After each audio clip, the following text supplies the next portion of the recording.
There we go. Maybe that worked. Yep, looks like it did. All right. Wonder how long that's been muted for. All right. What am I working on? I was working on the golems. We will keep working on the golems.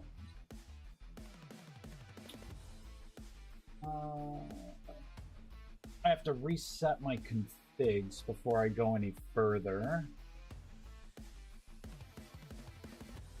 Roaming, vintage story, data, mod config, rustbound magic, spell config.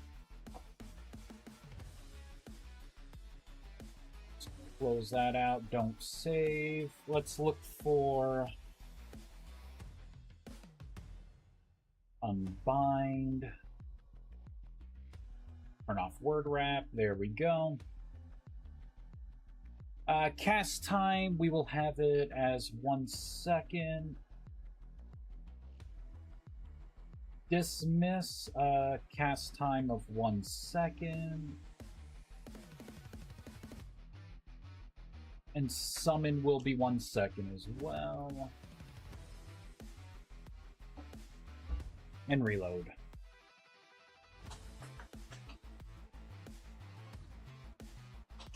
Because now I have to go through and I gotta verify the rituals, make sure rituals are working. And the new highlight system is working for them. Eventually migrate everything else over to my new highlight system. For now, I don't really need to worry about it too much, though. Duckman, Quack, how goes? It goes well. I have today off, so I'm, doing some mod stuff. We're gonna be looking over, double checking the rituals, and we will also be checking out the new rock golem companion, and maybe I will start working on the treant as well. Alright, so let's summon this guy. This is the current version of the rock golem, which I think came out pretty good. You can put things in its hands. It's got the backpack slot, and you can change the colors of this as well. There are. Let's pull out a couple things. Let's get a bloodstone. Let's get a moonstone.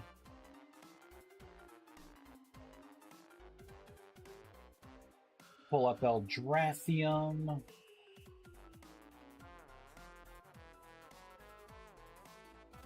Netherite. And Astrolith. So with all of these, right? So I can desummon them. If I throw out this and, I don't know, let's do like Moonstone. And then you cast the spell, it will actually transform. Oh, I guess. Alright, I guess Moonstone is a no. Oh, wait, it's because it wants a Moonstone block. That's right. So let's pull out the Moonstone block and the Bloodstone block. There we go. Desummon. Here, we'll throw out Astrolith first. There we go. So we created the Astrolith version.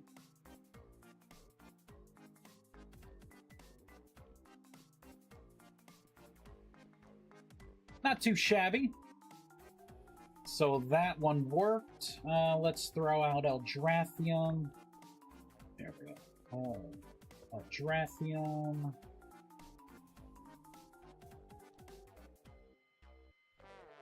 There we go. That looks pretty good. Again, I'm checking for failures. Was meaning to ask, when you presented the golem, is it summoned via ritual at first, or is it grimoire-based? It is not grimoire-based. To unlock this, you will have to do a ritual. It's going to be through the Ritual of Binding.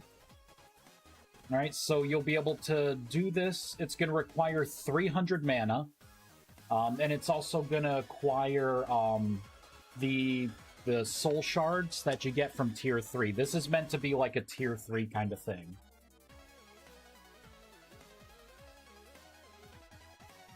There we go. So let's throw this out. Let's check the netherite. I gotta make sure all the versions work because I haven't tested this yet. There we go. Alright, that looks good. Let's unbind you. Oop. Let's do bloodstone next. I had to manually make the bloodstone texture. Yeah, it's kind of washed out. I'm gonna have to take another look at that. But at least the mapping is right. I can always fix the texture. Alright, let's unbind. Oop. Moonstone. Okay, that looks pretty good, actually. I like that. That's pretty good. Alright, let's unbind. The last one is Abyssium. So let's throw that out, throw that out. Hey, looks like it's all working. That's fair. I was about to ask if there was going to be tiers that you can work up to with the golems being slightly bigger, better stats. I do have, if you look as I'm hovering over, I have something called a soul tier. I will eventually be creating better tiers for your companions. I think in the lore, I'm going to have it to where you're collecting more of your soul back. So, and what that's going to do is it's going to make the any summon that you produce will have more health, more mana, right? It's going to increase that by 1%. And that's going to be 1% based on like the calling that you give it, right? So if this was a warrior calling, or let's say a warden calling, wardens base value have like 40 health, right? They're tanks. It will be like 1.2, you know, 1.4, 1.6, you know, something like that, but it's going to be a modifier added to where maybe it comes out with 50 health or 60, right? And all the attacks that it would do would scale up in damage as well by whatever that percentage is.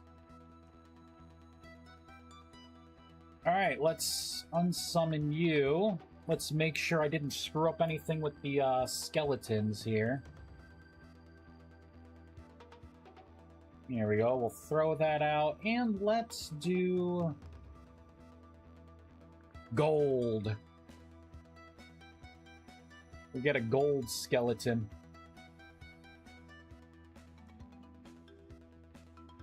Alright, that looks good. Now let's see if you drop the gold bar. Yes, thank God. You know, looking at it, the gold does have reflection in it. Maybe I should make 2 versions of my models. One with the... because the reflection, I think, is something that's baked into the model itself. So I'm going to have to add something into, like, the facing. It's going to take a little. I'm not going to do it on stream. That's kind of like grunt work. But I think it'd be cool if it was, like... you see how it's, like, glowing there? I think it'd be cool if, like, your minion, right, had that same kind of glow. Alright, Mr. Lasagna.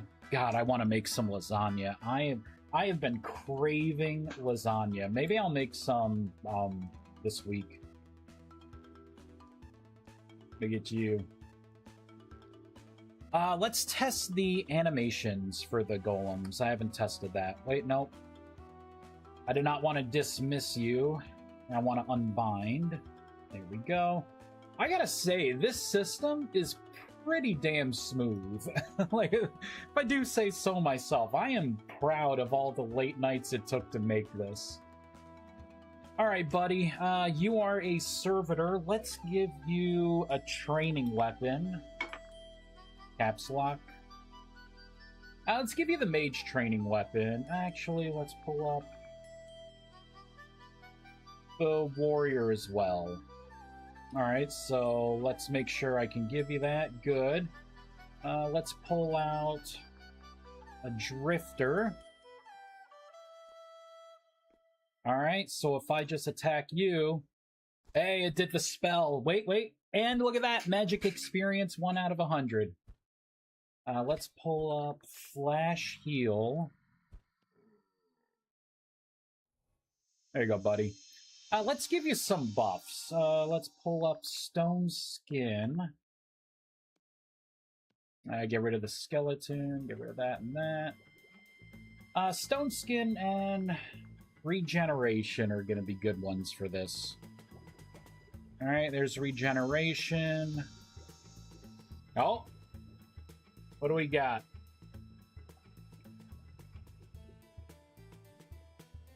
Key was not found. Interesting. Tessellate shape. Spell icon. Alright, so let's look at Stone Skin. I may not have put that in. Continue.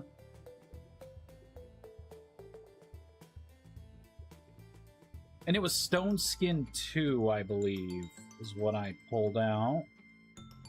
Entities, items, spells. Stone Skin. No, Stone Skin 2 is there. Here, let's continue again. Is there going to be a damage tier increased with it? Yes. Well, I don't know. I could add something like that in if it's a big deal. Really, the damage tier has to do with the AI tasks. So I would have to go into all the AI tasks and do a quick check versus the maybe something where, like, if it's a soul tier 2, you know, like the soul tier is 2, then it adds 1 to the damage tier for all the attacks. Oh, you know what? Yeah, that's the crash up there. This is... why would this be crashing? It's trying to create the icon above. Double check. It is indeed added. Alright, let's go into my channeling... where is it? Shader, here we go. Channeling ring. So items, spells, and then the spell ID. Oh, I don't think I ever added these to the, Oh, I got you. Hold on. Let's see.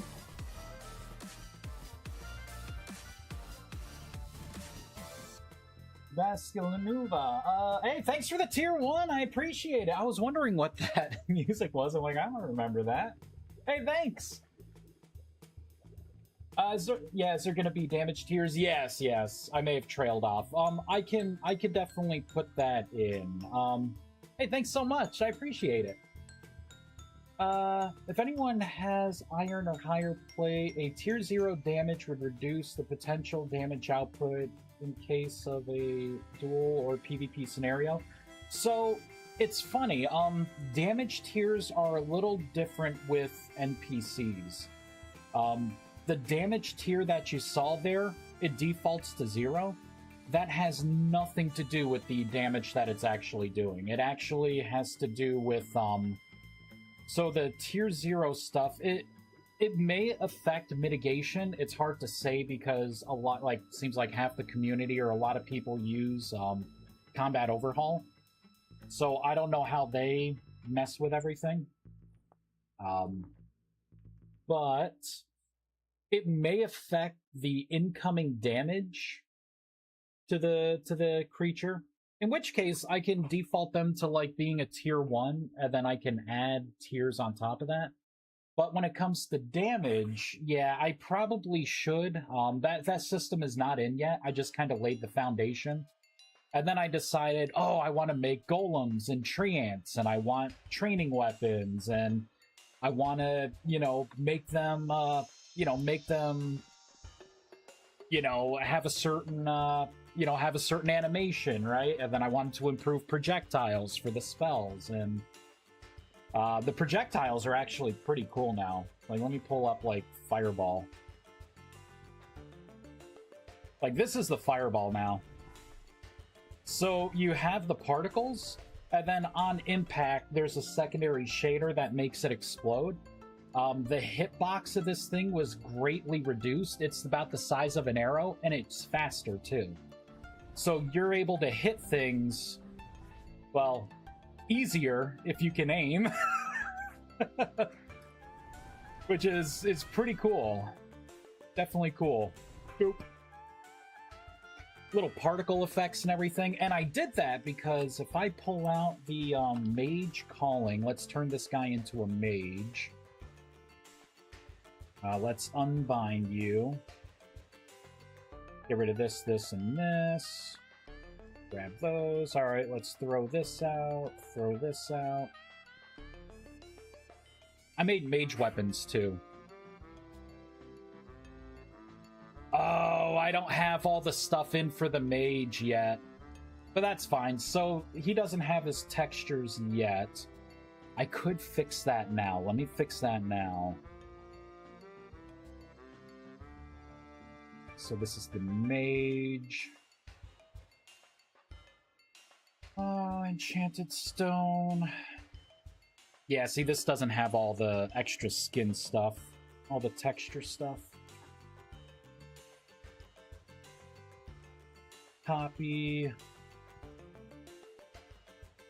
Paste.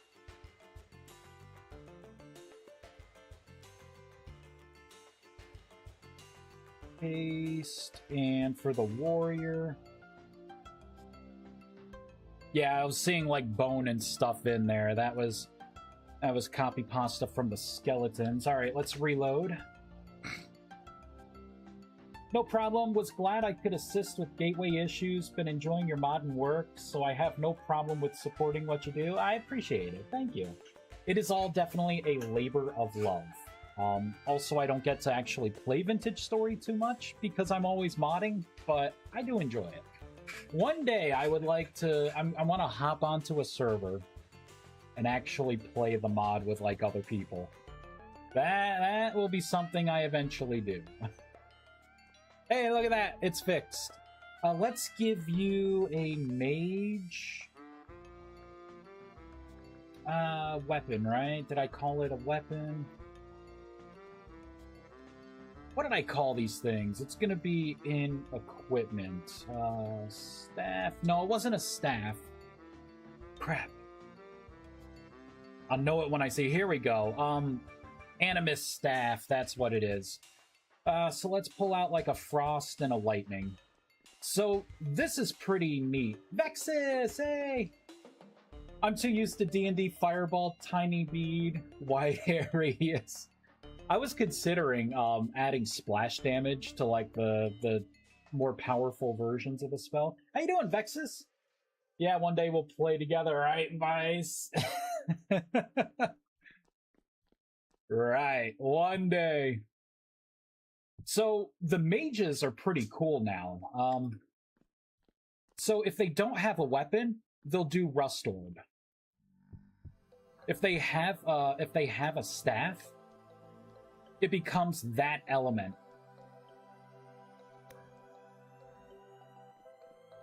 There we go. So he kind of stays close and he like shoots the orbs out. Mages and by equipping a staff, their damage not only becomes elemental, so it works with my elemental like resistances and stuff, but it actually does a couple more points of raw damage too. Right, so I could give them like the ice staff. Here we go. I can have them just stay still, and let's put you in aggro mode. Wow. Oh, I thought it one shot killed him. See, he got hit, and he's going to try and run away and get a little distance, and then continues. The mages are pretty awesome.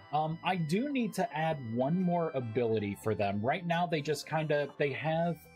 I spent a lot of time on the AI task to have them try and create distance to, like, run away in fear without getting stuck on random blocks, which I think I did a pretty good job on. and then to, you know, prioritize doing the range, I think I want to give them one more ability. I don't know if I want to do like an AoE knockback, or maybe it could be like a root or like a slow, because I added the slow spell. I'm not sure what these guys should get. Or like maybe a mage barrier, like a mana barrier, like I don't know. But I feel like they need something. Here, let's give you, don't really have anything else to give them.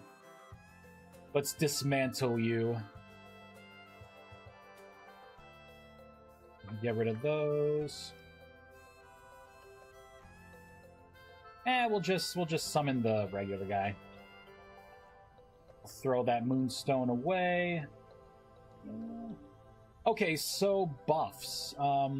Stone Skin 2 is not working with the new system I have here. So, what was I looking at? Channeling Ring. Okay, so item spells and then spell ID. Shape spell icon, that's right. I was going to make sure the new spells...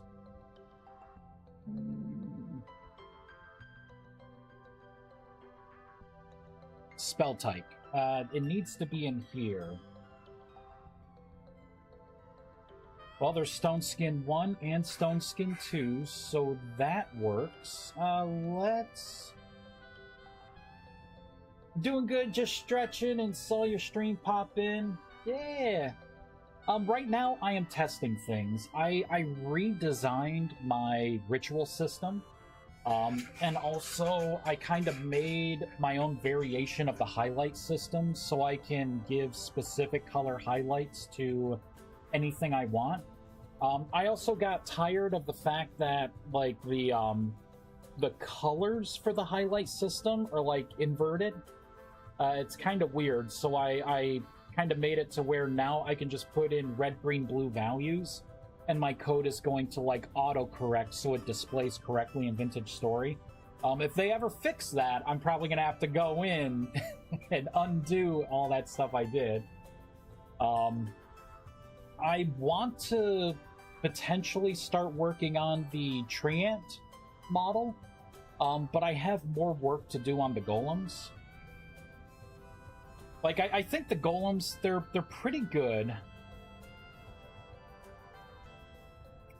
I feel like they need something more. Maybe a difference in texture? Like, for the skeleton, it kind of makes sense that they're all kind of bone, and then I have, like, the teeth, you know, kind of a different texture. I feel like some of this should be, like, maybe the cobblestone version, right? That way... the textures, like, maybe it's not a problem with the model, it's more of a problem with the textures. Here, let's give you a club. Oh, you know what? Let's give you the warrior training weapon. I want to make sure that the shaders will still work. Attack. Hey, it did work. The animations look okay.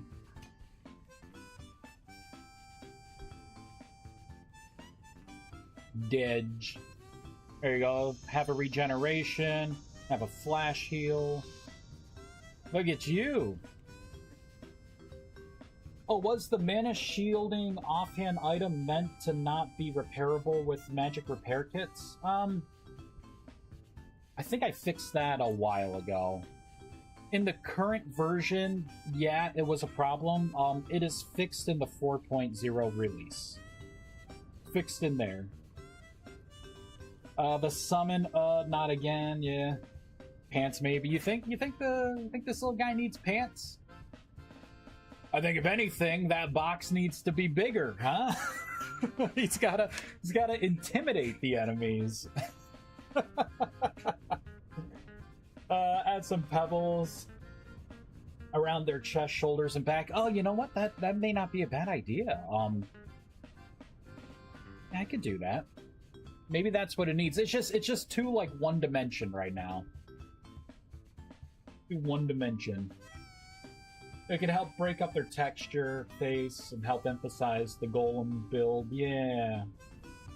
I mean, the golem I've gotten, FS Wilds, it's got it mixed rocks all over its body. Yeah, actually, I use that as, like, my base. Like, I saw the on the Feverstone Wilds, your screenshots, and I was looking at the golem, and I'm like, it's a pretty damn good-looking golem. Like, so if you notice, like, I made sure I flared out my feet and arms, too, to make it kind of bulky. The shoulders and stuff, like, it's basically like I scaled down the Feverstone Wilds golem. It didn't take too many boxes to do it, but I also feel like it needs something else. Like, I don't know what it needs, because and at first I was gonna use like the drone or the sentry as a model, but I don't want confusion. You know, people seeing like your version of a sentry, or, you know, like something that looks like a sentry barreling in, you know, or, you know, I don't want people to like mistake it. So I'm like, let me make it look more humanoid so I can get like hands on it. And, you know, like the backpack, right? Because I can get a backpack. There we go. Right? You could equip it, like it works. You know, it works. It's not too bad. Would be interesting to have specific golem armor that you can craft. I don't think this system's gonna get armor. I've talked about it in like I have like a alpha channel where people who are like, you know, testing the mod, they're giving me feedback and stuff. I don't think I'm gonna have armor because it feels like another piece of what I'm already doing for like everything else, right? Like, do you really need an armor system with the fact that your weapon dictates, you know, your ability? These things have their own classes, which also dictate their own ability. And I mean, if we look on it from the outside, Soul Tier is basically armor already, right? So it's like, why would I add another modifier on top of it? You know?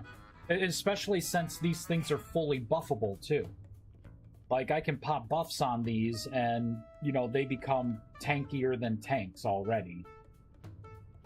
Alright, so, and I'm like, and if I put on armor, like, I want to make it to where, you know, you have, like, this guy's a warrior, let's say, right? Like, he becomes a warrior. This is just the base value. I want, like, horns coming up, right? I want, like, thicker shoulders. You know what I mean? Like, I can change the model itself. You know, because it's specifically, like, a warrior entity already. And a warrior, right? Like, it would have its own mitigation values anyways, right? The warden's gonna be the tankiest. You know, you just need to give the warden a shield. You know, and it becomes a better tank, right? Like, I don't necessarily need armor on to, you know, further mitigate things when it's already a tank with its own mitigation, right? I'm just adding another step onto something I already gave you.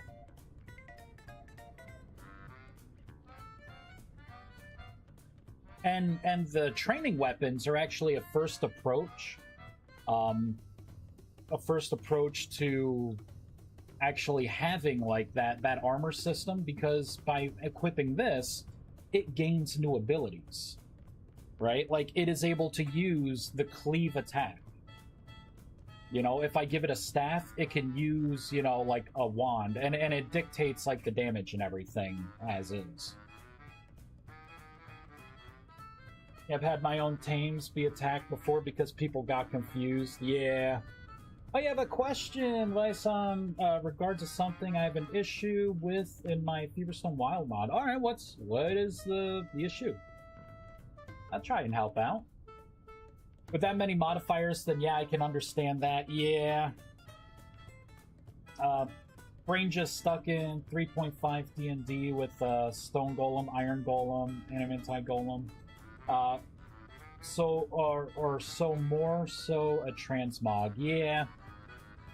That's also why I wanted to add the you know, like you could skin these guys differently, right? Just depending on what you throw out with them. Because the goal is, right, I don't want to create, like, you know, Eldrathrium, right? The Eldrathrium Golem has the most health and durability. Because maybe people don't want all their stuff to look like Eldrathrium. You know, like if you really like Astrolith and that's what you're role-playing with, you should have the Astrolith look. Doesn't matter if it's a warrior, a mage, a cleric, a warden, or just the regular servitor, right? Like that was my thought, right? Like that kind of stuff becomes more visual so you can mix and match. I thought long and hard about, I have a hidden chess piece here, a hidden selection box for armor that I just have disabled.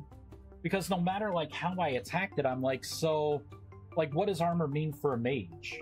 You know, like their health is gonna be low anyways, so armor, you know what I mean? Like I would have to do something unique for that. And then when people equip armor, they're going to expect like the armor to be rendered, right? That's going to be a whole nother system on itself. I'm going to have to make different suits, right? That's that, you know, like what if I want to make like a goblin that you could summon, you know, or a zombie or a dragonkin, or you know what I mean? Now I have to create for that piece of armor, for that mage, different variants on very different models. Like I am not that good at modeling, as you guys can see here. Like I'm not that skilled. So I was trying to think of something where it's like just modular, right? Like I could get away with like, you know, warrior has, you know, like spiky pads, maybe some, you know, armor looking on it, right? Mage, you know, maybe it's gonna look, you know, visually different but close enough. I was actually debating on making these servitors smaller, you know, to where like maybe the top of the head is like there, right? So they're like 75% the size, and then when you make them a specific type, you know, they would you know, of course they would you know, grow a little more because they are a little more powerful.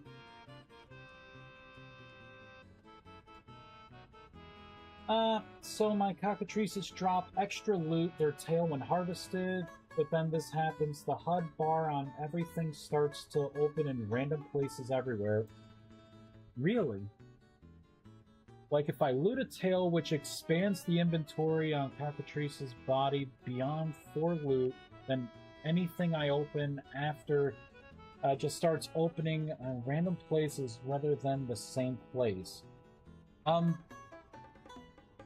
My first thought is, are you disposing things correctly? So this is here. Let me kill something here. Actually, attack! Get him! Dead. See, I don't even have to lift my weapons myself anymore. I'm becoming the stereotypical lazy mage. I need to create a levitate spell so I can continuously look like I'm sitting and like meditating but still moving around. You can meditate anywhere. Just like the classic EverQuest, you go up to a mountaintop and then you could just run straight into the air. That's the spell right there. I actually do have plans for a levitate spell that does exactly that. I think it's in my I did polymorph this time. You know, for like the big spell, I did polymorph instead. So you were talking about, let's look at knife. Oh, you know what? Speaking of polymorph, let me make sure that I made it to where you cannot polymorph dead things. Thank God. Can you polymorph companions? No. Good. And just to make sure... Yep, polymorph does indeed work. Good. You could break polymorph early. There we go. Yes. Take him down, Mr. Lasagna. Alright, so you are talking about looting. Alright, so it's something like this, and you're saying if it goes beyond the 4, then it messes with other things. It seems like... Do other mods push this past 4? Because it could be a problem with the fact that it's creating additional loot and it's not disposing it when the GUI closes. So let me see if I can pull something up here.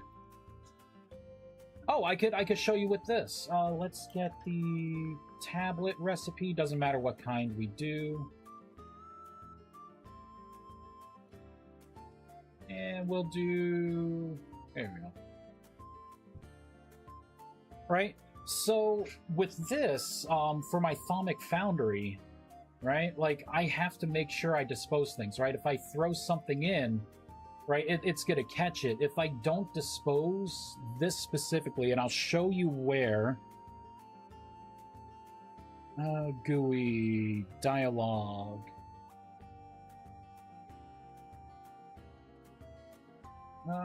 stations. Thaumic Foundry portal.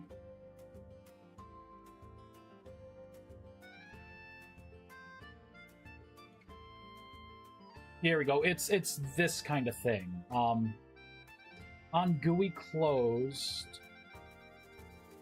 Where exactly, right? So yeah, the slot for the fuel, like I have to make sure I close those grids. I'm wondering if, since you are pushing past, like, that 4 limit, like, if there needs to be, like, an additional dispose.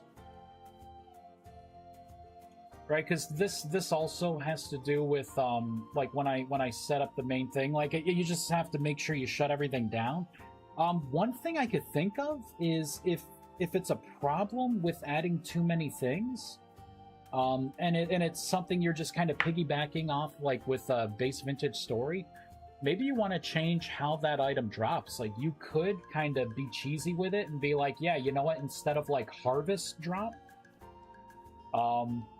just have it drop the item itself. That's what I did with Drifter Tears in one of my mods. And Enchanted, if you remember back with the Crystallized Memories, those used to just drop directly off the creature. There's that approach too.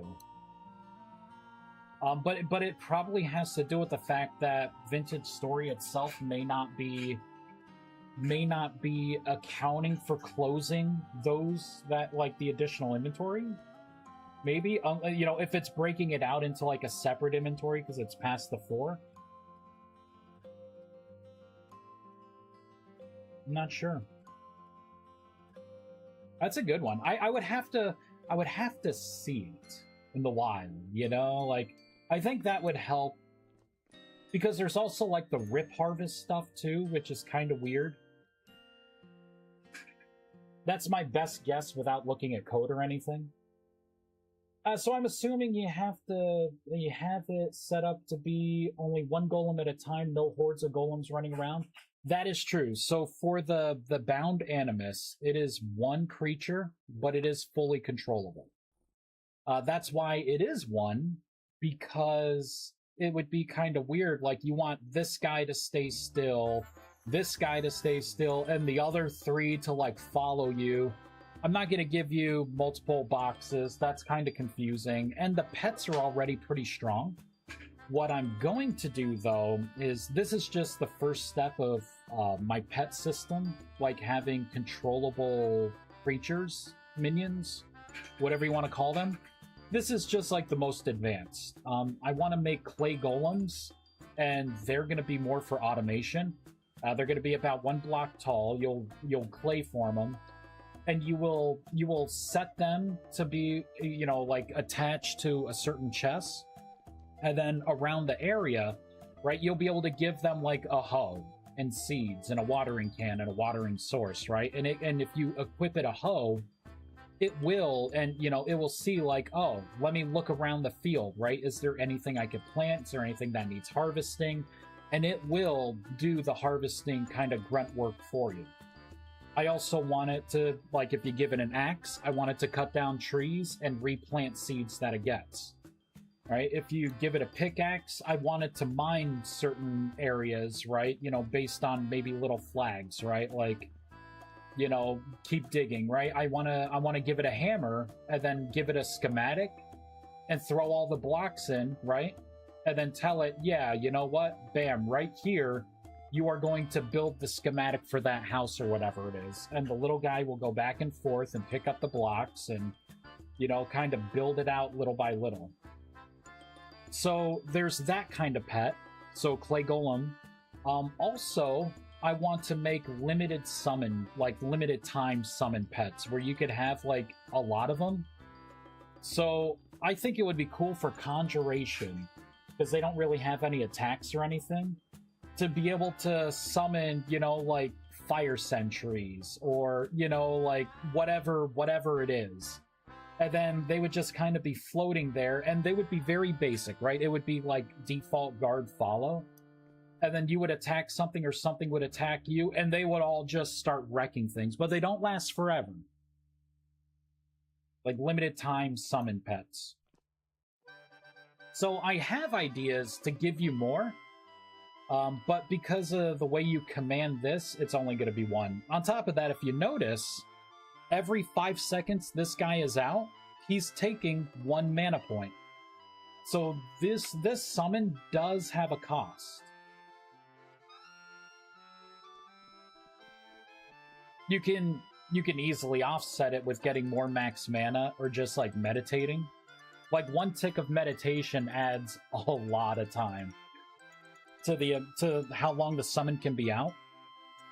But I wanted to create scenarios where you are gonna want to like dismiss the pet and store it, right? Like all the equipment stays on them, all the buffs stay on. All right, so now I could summon him back, and if you notice, he still has regeneration. He's got everything in here still. Here you go. Let's let you hold regeneration, right? Like you can load this guy up, get him buffed from like whatever you're gonna do, right? And then be like, well, I'm gonna start traveling, right? Let me put him in the pocket dimension, go wherever I need to go, and it takes a snapshot of the buff times as well. I had to rewrite the buff system a couple times to support this, right? And then you get to where you want to go, and you're like, all right, you know, there's a bunch of guys out, come out. You know, and then set it to stay aggro, you know, do whatever you want to do. I also made a change in this coming thing where if you put them in calm state, it actually increases the passive health regeneration. So I think it's like every second it gains additional health. Let's pull out a weapon here and let's turn off regeneration. Let's pull out. I've been putting a lot of work into this. Guys, I've been very, very busy. There. Here, let's put you in guard. Right? So this is standard regeneration that creatures have, right? Like it's really slow. You could see it's like slowly going up. If you put them in calm, look at that. Health is rocketing up. If they take damage while they're calm, you'll notice the regeneration stops. Stops for 5 minutes, or 5 seconds. And after 5 seconds, that fast regeneration kind of continues. So you can't put this in a state where... Oh, I almost just killed him. Right? Where he could continuously just take hits if he's tanking. Because the first thing I thought was, how can people break this? Warden, right? They have taunts. You could have it to where they just, like, attack things. And then with all their passive, like, you know, defense buffs and everything, you could just pop in the calm. And they could actually out-regenerate most of the incoming attack, you know, for, like, creatures. So that's when I'm like, well, what if when you get hit... right? Like, it stops. And I think 5 seconds is good enough. I may change it to, like, 10 or 15 seconds. But the system is in. I want polymorph my friends. You cannot polymorph friends. You can't polymorph players. Well, actually, I don't know if it would work. I put a block against it. I don't know if polymorph would work on friends. What it does is it creates a snapshot of the creature and despawns it, so you can't... Yeah, I don't think it would work in its current form. Chances are I won't make it work at all, because if I'm going to add something like that, I'm adding Druid shapeshifting in. And because that's basically what it's going to be, right? I would have to temporarily change your eye height, your collision boxes, and your model as well, dynamically, right? And then take a snapshot of everything that you were, and also account for, like, the other mods that adds different races and stuff, right? To be able to set you back with, like, whatever you were exactly before. So yeah, for now you just polymorph creatures.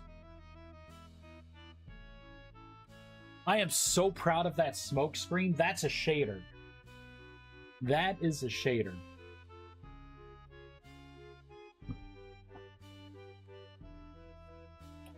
If I have Mr. Lasagna go to aggro mode, he's gonna... There we go. Gonna hit him. Polymorph. Wait. There we go. Stay right there. Now, I want to see... I think I made it to where if you polymorph a creature that had lower health, and it comes back, it will have full health again. So you can't use it as, like, a cheese mechanic. Like, it will reset whatever it was to, like, full. I'm gonna have to put a block on polymorph as well when I bring out boss creatures. No, it actually kept the snapshot of its health. I think I need to change that. I think I gotta change that. Yeah, it starts moving my inventory randomly. Yours is the only one I could think of that does the same of expanding the loot drop. How about making a carcass within it so a player could just cut that up into... Yeah, that's another way of doing it. Mine does it already? I'm here. If that's the case, let's take a look at my creatures.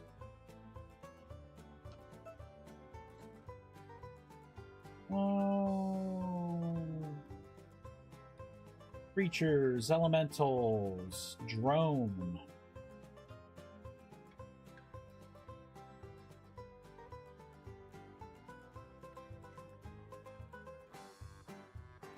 Those are all the AI tasks. Close that. So harvestable. 1, 2, 3, 4, 5, 6, 7. So I have 7 potential items that drop.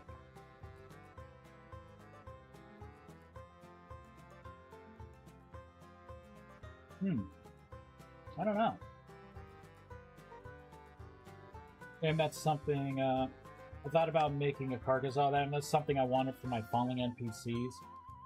Got them able to plant saplings, though, yeah. Not the elementals, but say I get a full loot from drifters, vanilla rust creatures, and then I get your mod loot drops as well. It doesn't have that problem. Interesting. Very interesting.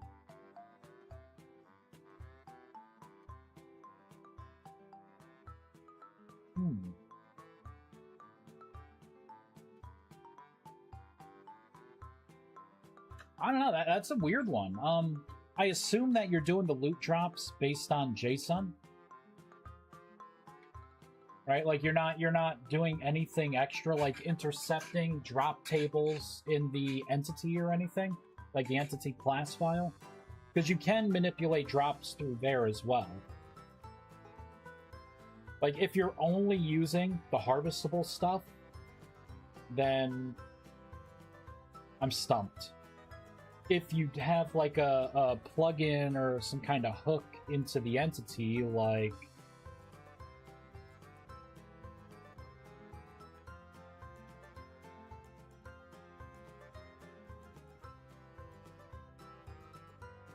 see, I have something in die.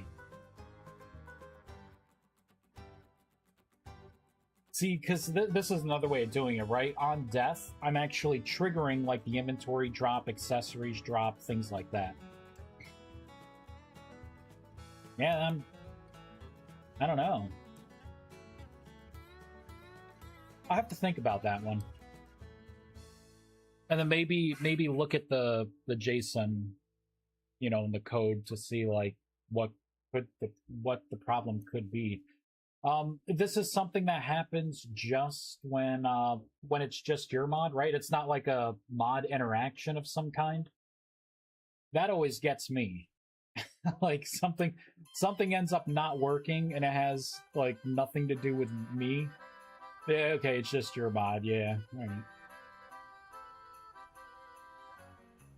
Recall Animus.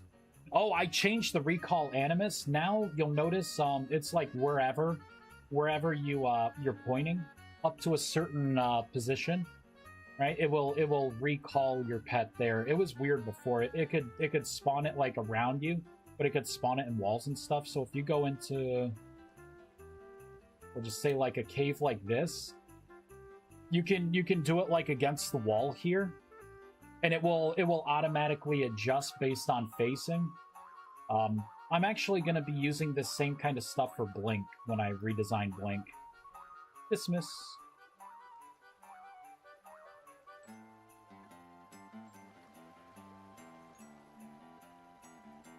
Yeah, I mean, we have yours on the server, but it's nothing like that. I've known we had this issue, but I just haven't been able to figure it out. Realized about your drops from drifters and thought maybe you might know. Yeah, I have to think about it. There could be something like very minor, you know. God, I don't even know. This is a question. So is it specific to that tail item, right? That special item that you're dropping? What if you had one of your creatures and it dropped like 5 like vanilla items, let's say? You know what I mean? Like, is it something to do with, like, I don't know if you're getting like a specific variant for a drop of like the tail, or you know what I mean, that special item drop? And it's confusing things because it's trying to get something from a collectible that it does, you know what I mean, that like, you know, like it's tripping on the path. Because all my stuff is all kind of basic, right? It's just like static. Yeah, it's just this kind of item. Has nothing to do with the... Well, no, I can't say that. Because for my elementals, they dropped specific crystals, right? Like in here, it drops something specific based on the element. Yeah, I've got other creatures that drop extra stuff too, but they're in different biomes, so I don't get to test them as much. I got you. Cockatrices show up around fields, sometimes forest, and they show up more often to test. You should be able to spawn them, right? You could just spawn them in.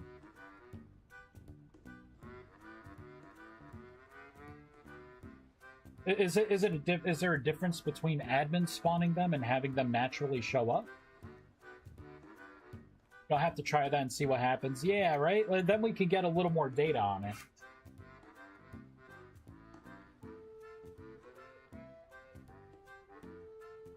I love this. I love the new shader. Here, let's pull up my admin item to auto-complete these. Like, look at that! Look at that glow! I love it! I'm going shader crazy, everyone. Shader crazy.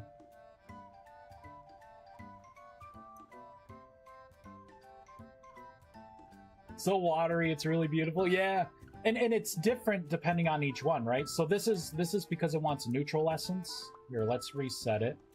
Let's get a cipher. Let's do a light cipher. Right, so you throw it in, and we'll just get it dark right now. Right, so that's the light. You know, it's a nice white for it. And, oops. I need a hand free. There we go. And then the dark. The purple. This one reminds me of Minecraft. It kind of made me want to create my own, like, nether portal. Like, I don't know. It's giving me the feels. I feel like the outside should be obsidian with the purple.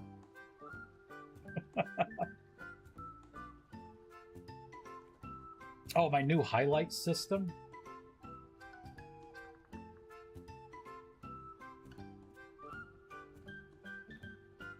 Look at that. It's nice, crisp now. I have the colors, the exact colors injected in there. And get rid of polymorph. Pull up the guide. All the colors actually make sense now. What you see here is exactly what you get. And I fixed some things, like I had burnt sienna in here. And that is actually the color of burnt sienna. Like, the other color I had before was just like, whatever. So all the colors are like exact colors now. Again, labor of love. Oh, this is another cool thing that I did. Watch this. So Ritual of Pyrolysis. We'll use that as an example. I expanded the system further. I have this stuff like written down, right? But it's like a lot of effort to like rewrite a system. So I usually keep like text documents where it's like things that I want to do when I get the oomph to like actually tackle a rewrite. So here's a couple changes, right? So this is what it's looking for, right? And if we pull it up, you know, like purples, dark mana torches, right? And then you'll notice this, right? Firewood times 32.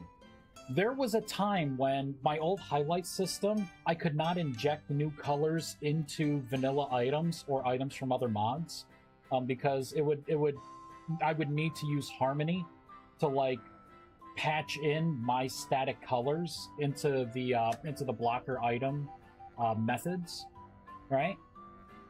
And it was kind of annoying too, because if you had a block wrong, like in the wrong position, here, let's put like I don't know, here, we'll put this in, right? You had the wrong block in, it would be that red color, that default red color. Now, it actually keeps the color, right? So you don't get confused if something's in the wrong place, it just marks it as wrong in like where it tells you. But it keeps the color, right? So I can put down, here, we'll do like the torch. Here we go. Right? And you'll notice like it goes away like it should, but something like the base game thing, first of all, the blue, that's requesting a vanilla item, right? And if I put in firewood, this took a little bit of brain power for me to actually accomplish. Right? So I could set it down. See, and before, it would just see something was there, and it'd be like, oh yeah, it's good enough. It won't, like, acknowledge this until it has all the firewood it needs. Right? So I would have to fill it.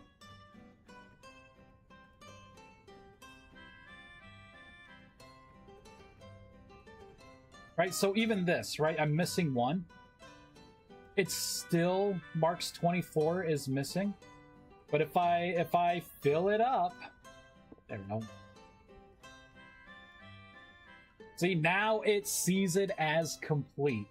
So I can get really intricate with this, and this is positional too. Right? So this is facing this way because it's the orientation. If I face this way, and do the same thing, right? It like locks it into the north, south, east, west. So I greatly enhance the system. I don't use like the JSON method anymore. Like it's chef's kiss. And to do this now, I create the pattern in like one location, and then the rest of my ritual system pulls from that. It's not like how it was before, where I had to convert everything to the JSON, you know, positions, and then translate that through JSON to use the game's highlight system, and you know, all that happy horse crap. Now it's, it's perfection. Love it, love it. So yeah.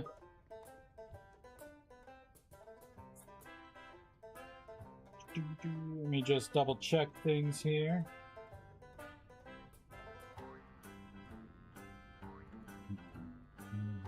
Alright, good.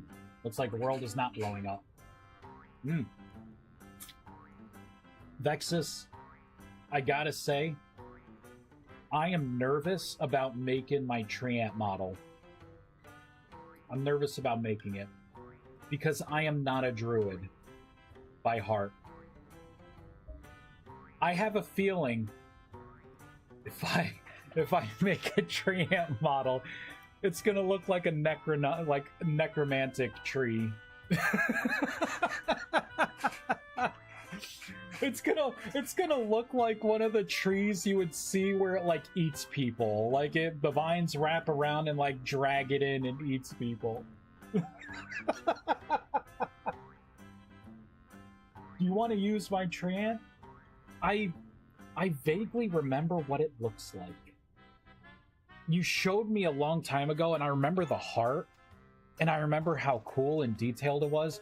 That's actually another point. Now I'm even more scared. I don't want it to look like, you know, weird. You could shrink it, take out some of its bush hair. I would, you know what? If you're okay with me doing that, I would love to do that. You kidding me? Would never say no to that. I do remember it looking like super cool.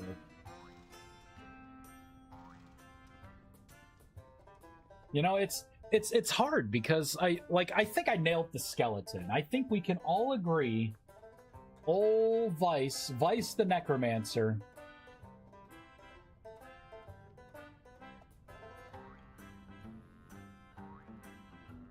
Oh, ha! Let me dismiss this guy.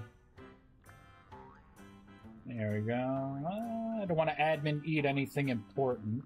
There we go.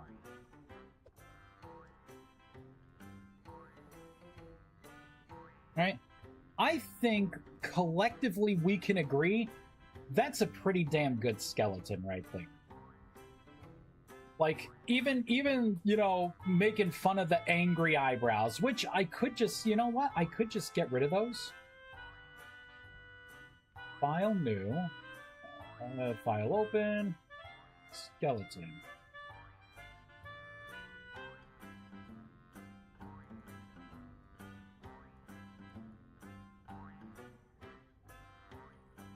I like the fact that it looks mean. I can of course hide that and give it a default look.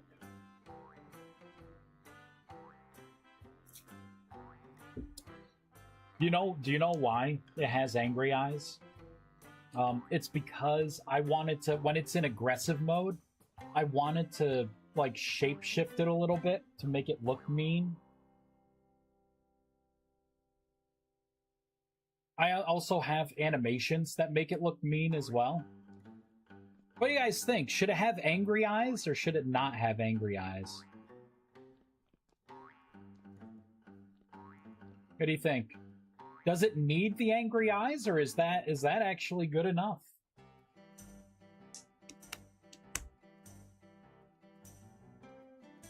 Hold up, I'll send a pic, yeah. Give me a sec, I'll find it. I'm fine with either or. I I don't think it looks that bad, like, you know, not having the angry eyes. Here, I had something where, like, when it was in aggressive mode, the animations were weird, so I disabled it for now. But let me re-enable it.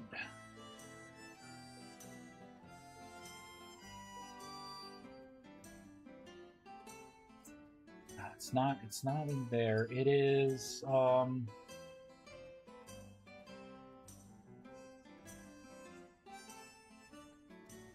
wait, that's the manager. That's not what I want. Here we go, companion. This is it. So let me get rid of this return. Yeah, see, the aggressive idle animation doesn't work well with others. Yeah, it was a bit of a letdown. See, so when it's in aggressive mode now, like it will look like it's ready to fight, and then when it goes back to guard or calm, right, it's that. But when you put it in aggressive, right, he's like, it's like a boxer. But watch, when it here, follow. Look at it, like when it walks, that's actually pretty accurate for boxing. If you ever watch a boxer move forward, they shuffle like that. Like their footwork and everything like shuffles like that. There's actually a rule in boxing when you're in your stance, that you're like if you're in, you know, just like your regular fighting stance, right? You don't ever move your, like, you know, if I'm like this, you don't ever move your right foot over, like past your left leg. You always just before, so it looks like you kind of shuffle like this when you do it. That way you're always ready for, you know, to be able to react when something's coming. So the fact that, like, the shuffle looks like that, I'm actually okay with. I have to say his defense needs to be up more if this is boxing. But look at running. Looks like he's got a load in his pants. So the animation doesn't work well when it's blended with other animations. I think the, like, attack is kind of weird too. See, like, he's always, like, crouched, and look at the weapon. The weapon's, like, in his face. So I disabled it for now. Like, look at that. Look at that with the weapon.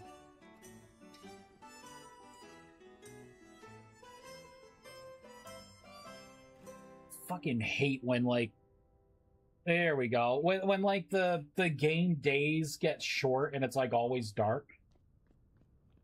So instead of like tweaking like 1,000 different things and trying to make the aggressive stance work, I just thought to myself, you know, I'll get rid of it for now. There's like 1,000 other things to have, you know, to work on.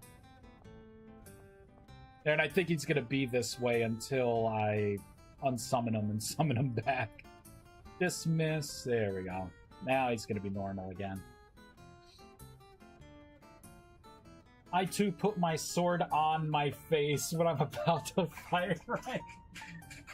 Oh, it's great. And really, I just have to go in there and, like, adjust the hands, like, out a little bit. Let's make this guy the warden, or the warrior. Let's make him a warrior.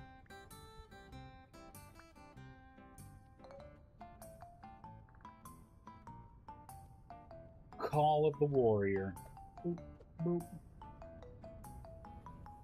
Oh, you know what? Let's get a piece of charcoal. Boop.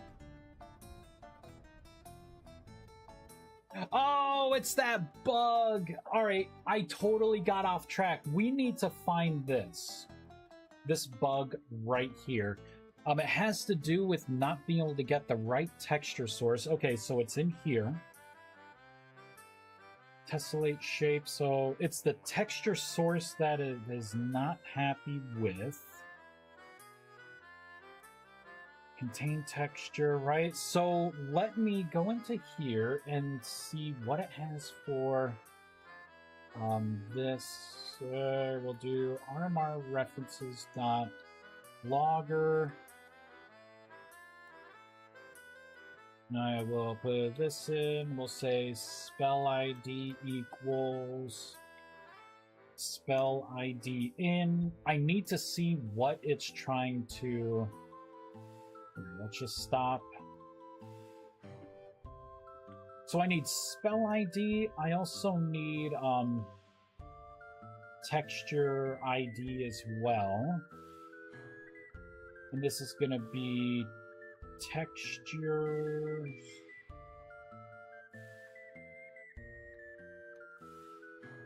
icon. Whoops.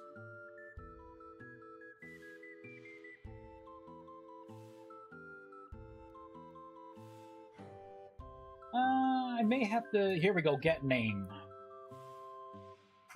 I want to see what those two things are.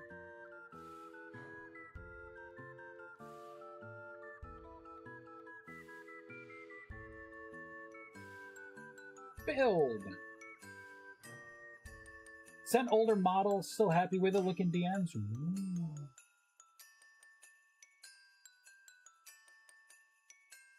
That's it, right? Oh. Look at it. Now imagine being able to throw out a certain, like, wood log for your companion and have it, like, the branches and everything, to have it, like, look like that tree. That's what I want for the tree ants. And I think I need to add more skeleton variants as well for textures.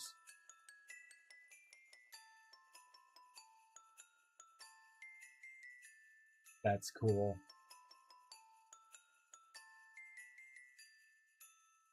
I'll have to transpose that.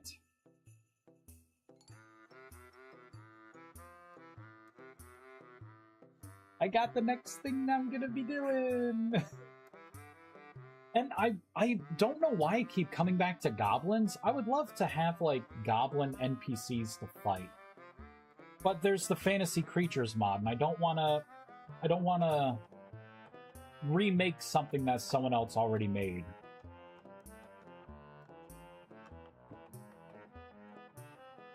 Favorite pose? Yeah.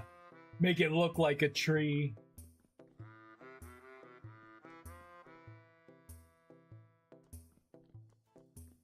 Trick people. I want to make a mimic. I want to make a mimic.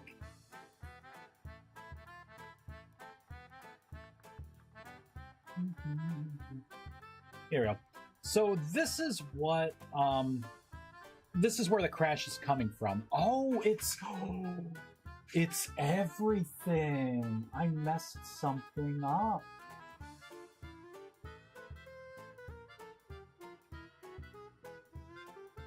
Interesting, it actually did not get to here.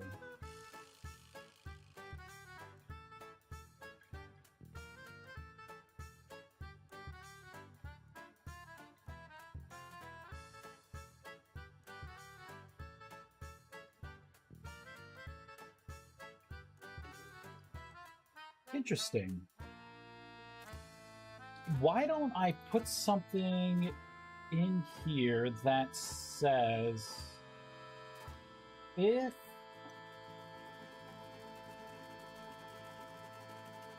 texture source equals null,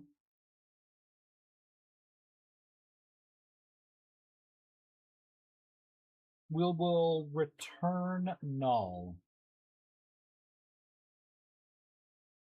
It won't let me push through. So what I had done, and I guess I messed up, was whenever you're putting a buff on, I wanted the icon to go, like, overhead.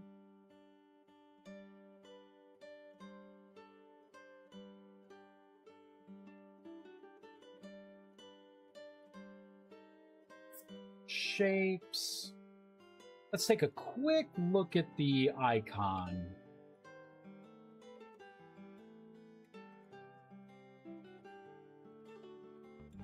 Oh, that's why!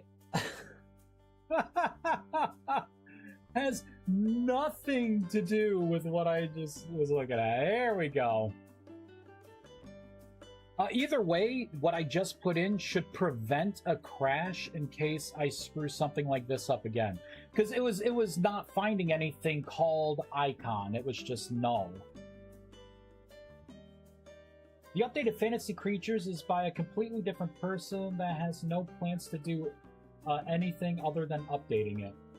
Kiptrix walked away from it. That's a shame. He's a nice guy. There we go. See? Oh, so let me get rid of all the print statements in here because it is correctly giving me swiftness 1 now.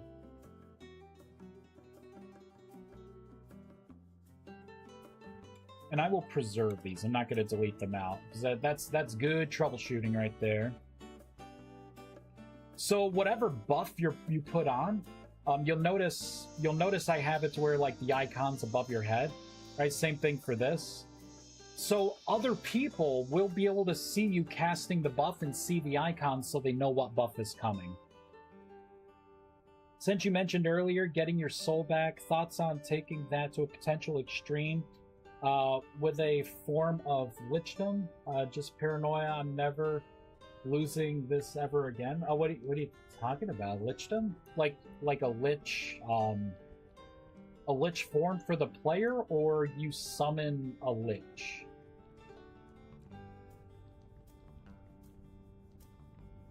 Oh, also fantasy creatures haven't been updated past 1.22.2. Yeah, he got super upset over the person taking the mod, but decided overall to give it up because he's doing something else that takes his full attention. Oh, interesting. I wonder what he's doing.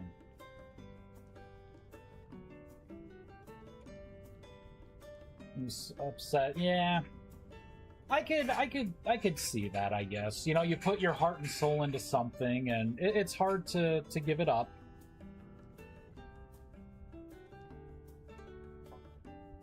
Form for the player? Probably not anytime soon. And I'm not against, like, player shapeshifting. I just have absolutely no system in to modify player models. That would be part of, like, a druid shapeshifting kind of thing. I did it in Hightail, where I shapeshifted you into like bears and wolves and stuff like that. But I don't have anything built for that now. That doesn't mean that I won't do it in the future. It's just right now because I also have a stealth spell that I want to put in. But stealth is going to require, you know, getting rid of your character model and manipulating the name tag above your head as well. Right, so if I'm already creating a spell like that, then I could transpose, you know, other things, right? Like turning you into the undead, for instance. But then at that point, I'm going to have, like, you know, bear form and cat form and wolf form, and, you know, I'll end up just going crazy with it. Talked about it before, but I can't remember what it was. Or effectively a trait that is gained for a Rust mage, like the class itself is evolving as you play. I probably wouldn't do it as a trait. I would do it as a buff. That way you could come up and, you know, disable whatever you want and it would turn you back. It's not off the table. I just have no infrastructure in for it right now. But the good news is I've redesigned, I think at this point, every major part of the game, like the mod, for the 4.0 update. Like a complete teardown of numerous, like almost every system, I think, at this point. So once that's done, I will probably be looking at what the next thing is. I mean, how cool would it be to, like, shapeshift yourself into a dragon? Or a wyvern, and just, like, fly away. And then to have, like, something on your back that other people can, like, mount on you. You can fly with like your friend, right? like the World of Warcraft, the vial of the Sands of Time, right? That mount. where you shapeshift into the Drake, and then, like, you are the mount for, like, someone else. I mean, if I add druid forms, it's gotta have that stuff in there. You gotta be able to mount on the back of a player. I am now the mount. Yep, just make sure you're facing the right way. That was always me as a druid. See, that's why I've never been a druid, really, so, like, necromancer stuff, I got it. But, druid stuff, I feel like I would not represent it right. And I want to make sure I nail it. I want druids to feel like they're druids, you know? You can only imagine you accidentally sneezing in a cave and suddenly dragon jam into the cave tunnel.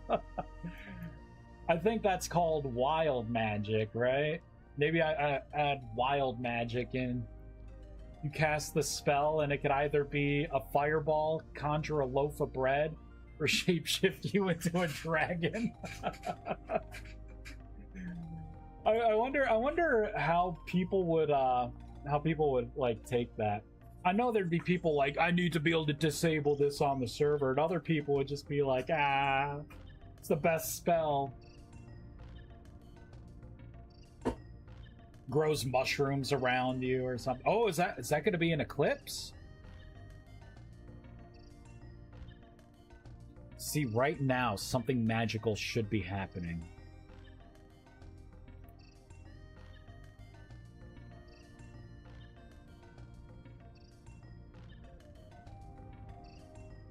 Can't even tell if it's moving or not.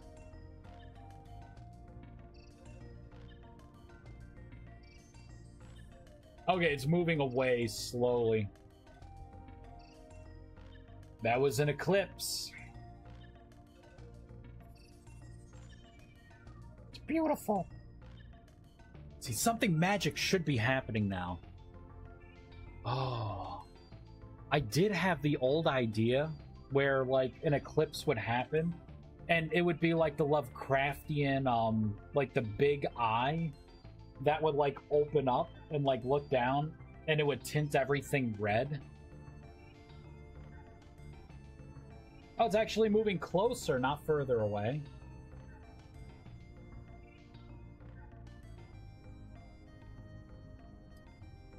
See, something magic should be happening. It's an eclipse. What would that magical thing be?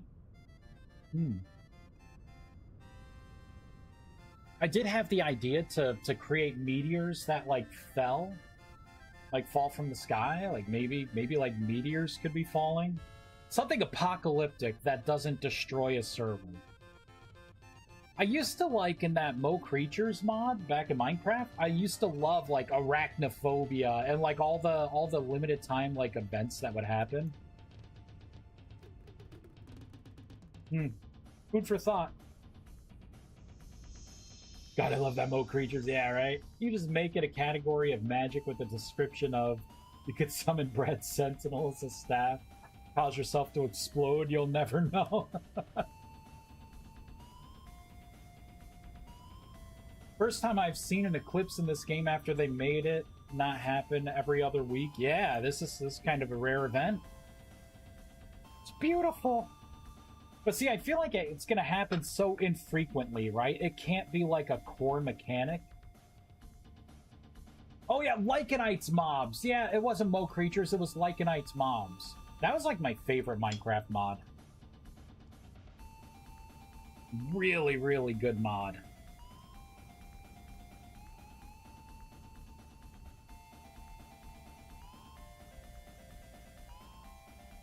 Oh yeah, what was I gonna do with Stone Skin? Oh,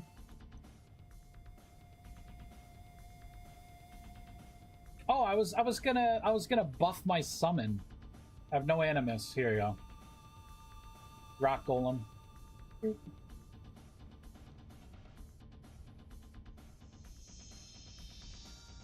There we go. Now you got Stone Skin.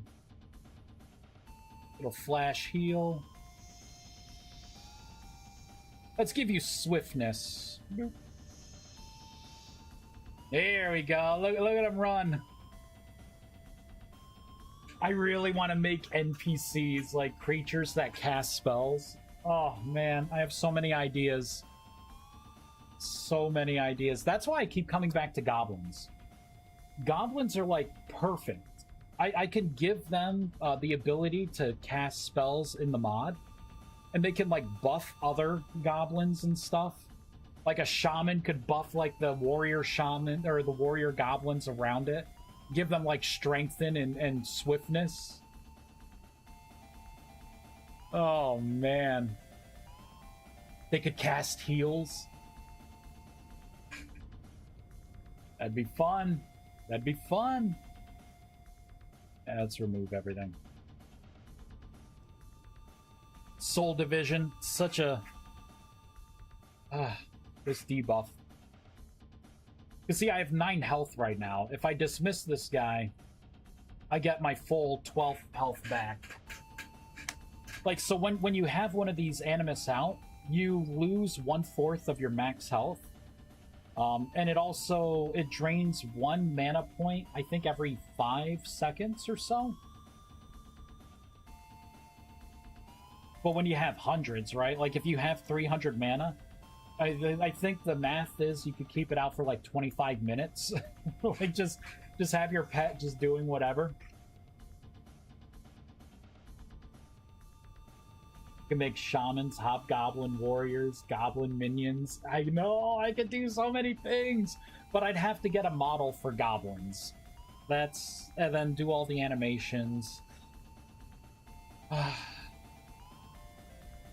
want to do tree ants before I do anything like that. You can go Breath of the Wild route, make a Blood Moon event where some sentinels appear. Imagine how quickly people would panic if the 3rd tier sentries start appearing like a temporal storm linger for a few days afterwards. Yeah, I could do that. I could. It'd be pretty cool. Alright, magic's over. Magic is over. Alright, so I fixed that bug. What else? What else am I going to work on?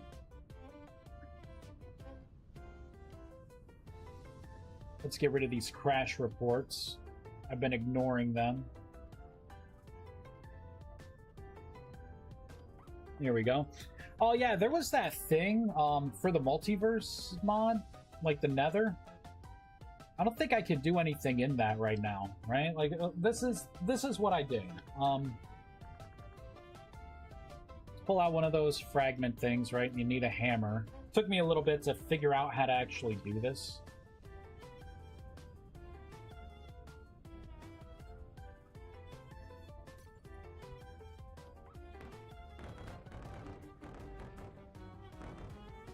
There. This bothers me.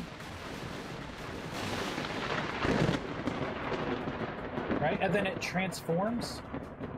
This shader, like, freaked my eyes out at first. I'm like, what the fuck is this? Like, it's something. Oh, and this mod, I don't even know how much more I'm gonna do with this. It, like, there are crashes and, like, weird things that seem to happen. See, now it's bringing me to, like, a completely different place, right? Here, let's get the, mana lantern. First of all, it doesn't matter if you place anything down here. Interesting, the portal's kind of staying open. It failed before. God damn, this mod is lagging. It's generating a bunch of chunks right now. Let me give it a little time. Who gave the portal meth? Oh, you know what? Maybe it's working now. There's not a bunch of errors that are happening. See, this is what I'm talking about. When you're in this zone, like something, I don't know if it's trying to spawn creatures, but it's like effing everything up, right? But let's say I wanna place something, right? Like here, we'll just do this, right? I place that down. Save and quit. Hop back in.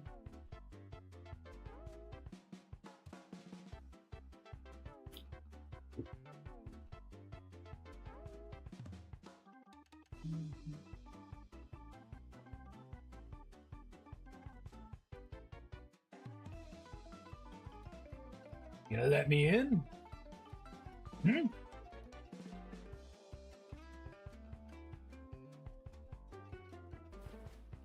Oh, look at that. I'm like in a different place now. Okay, okay. Let's place some stuff down. Here, we'll break a bunch of stuff here. Right?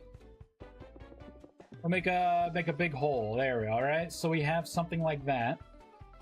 And let's just do a reload.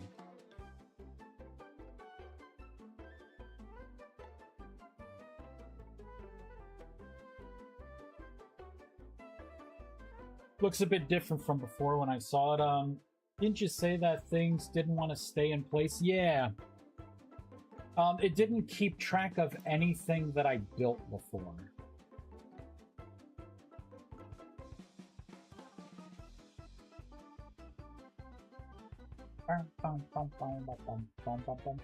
Yeah, see, it reset everything.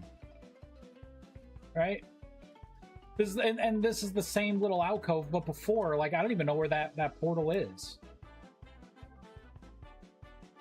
Right? So I can't actually build anything in the Nether to see if it's actually going to work.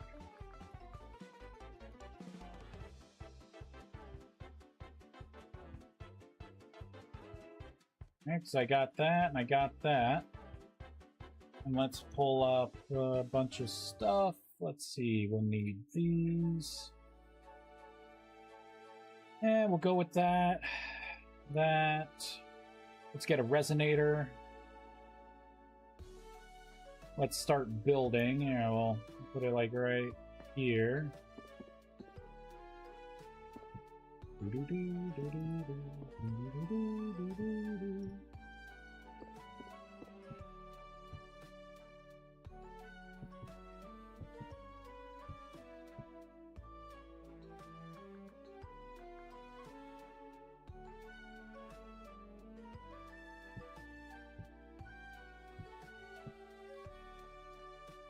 Put down a pedestal. See? And it's looking like it's doing something, but I don't know if it's because I'm not able to, like, it's not saving anything to the actual blocks. Let's pull up a, let's pull up an obelisk as well, right? Let's get the admin obelisk.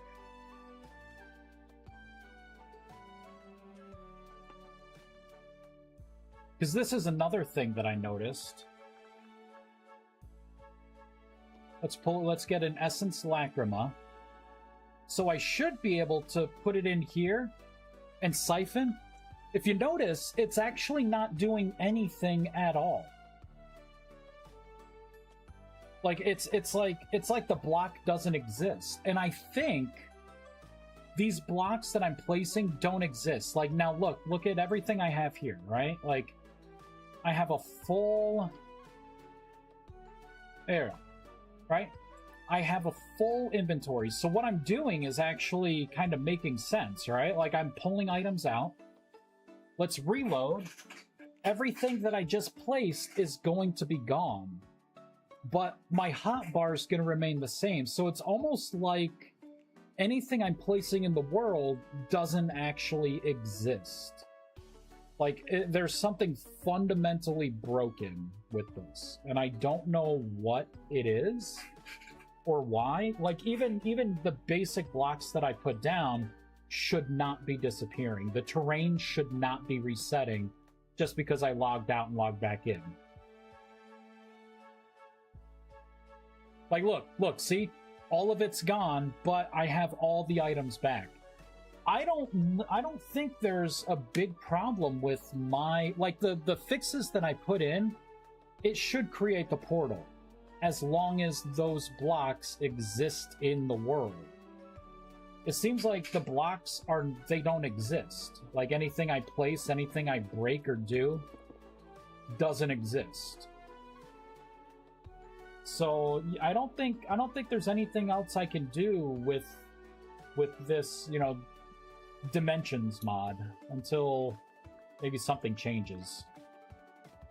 Here, let's pull up Dig.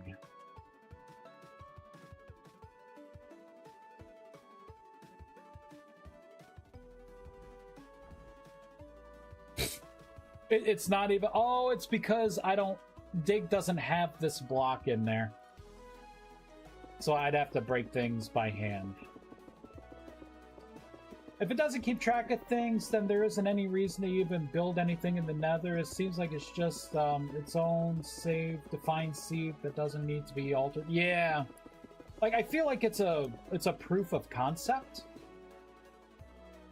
Here, I'll try placing vanilla block. Here we go. Pete. Right? Look at that. Here, and just in case, we'll put one right there. Ooh.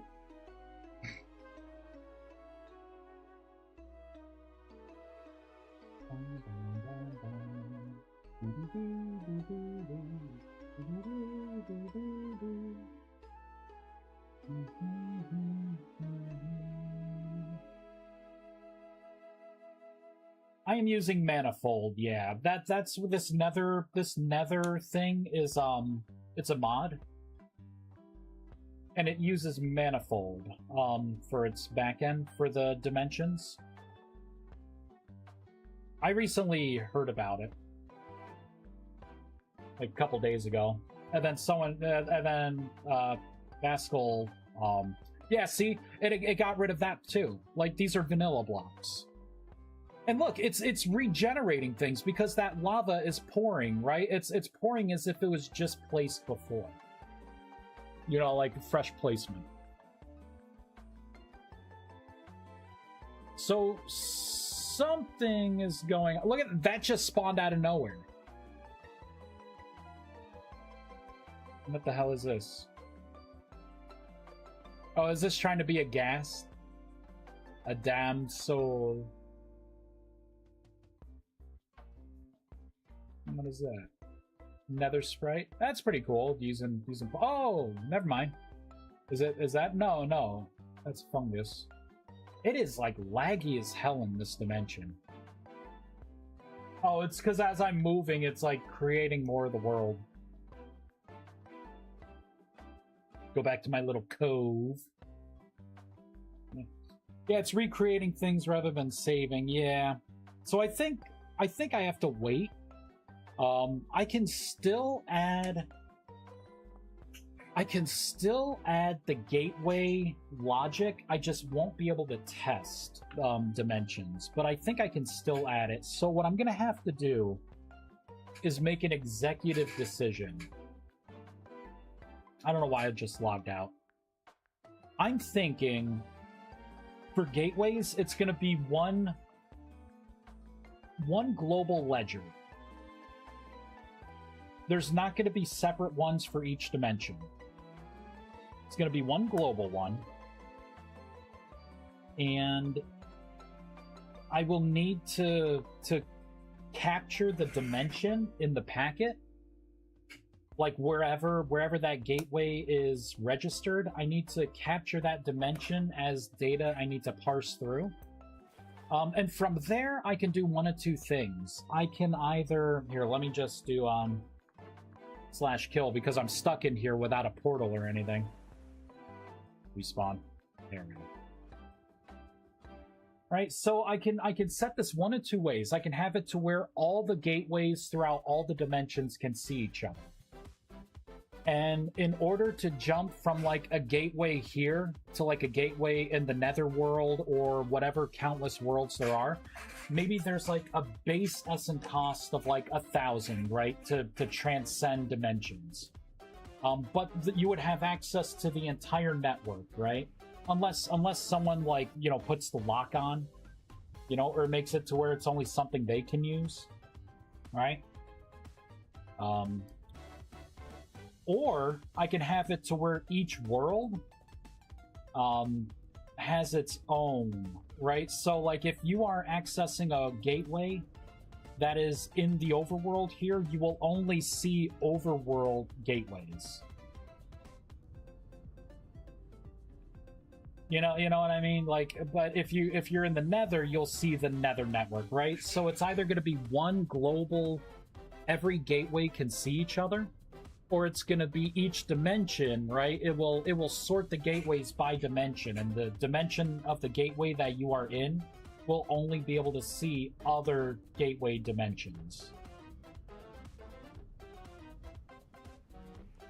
So I could flip it one of two ways. Either way, it's going to require me to expand my current gateway system, but it's just not in a meaningful way that I can test until I have a dimension that I can actually like use, right? Like I need to be able to build in it to fully test. Shame it's not working properly at the moment. It's got a lot of potential. It does.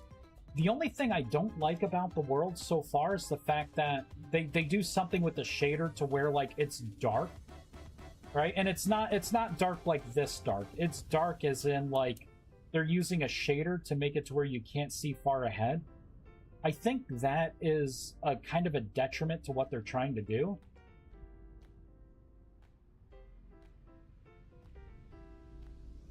Here, we'll go back in, right?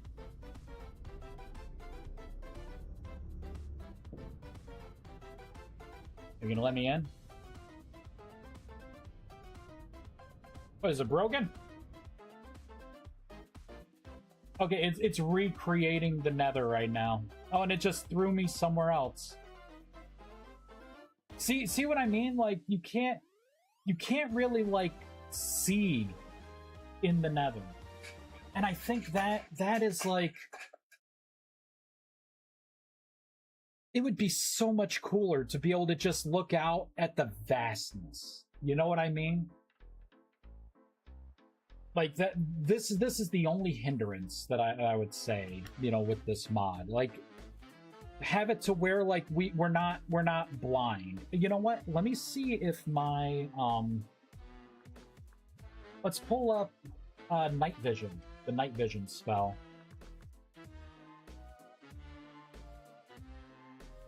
Yeah, so my night vision gets rid of their shader.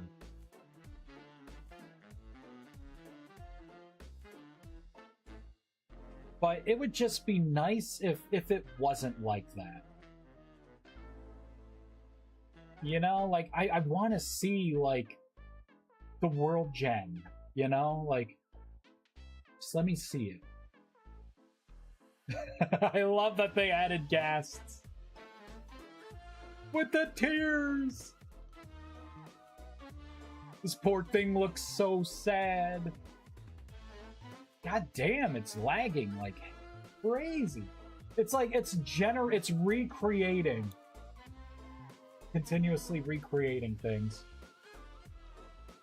This is Dimension 666.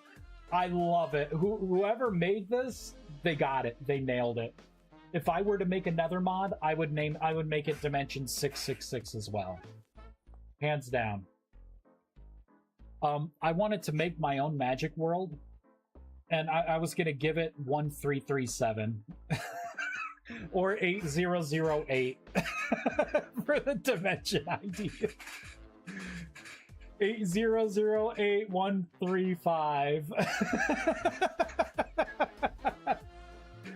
Or what is asshole like 455, you know? or what was it like you know what I mean, right? You could type in like asshole upside down. I would have to do something like that. It threw you back to where your first spawn, your grave marker is there. Yeah, it did. It keeps throwing me back to that same place. Yeah, 2 to 3K to break the veil. I would say yeah. That's if that's the direction we want to go in. Yeah, I don't like having the blindfold. Yeah, like I said, just pull a blender, make your own dimension with blackjack. Yeah, just pull a bender. Yeah, with blackjack and hookers. You know what? Forget the blackjack. Alright, slash kill. Death. Death by Snoo Snoo. There. Let's remove night vision. There are a lot of particles in the wind. Why is that?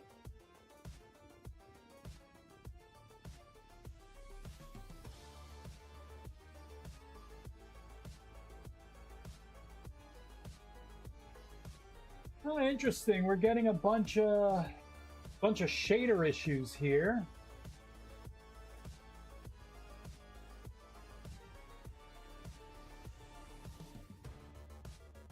Oh, I think it's from this mod.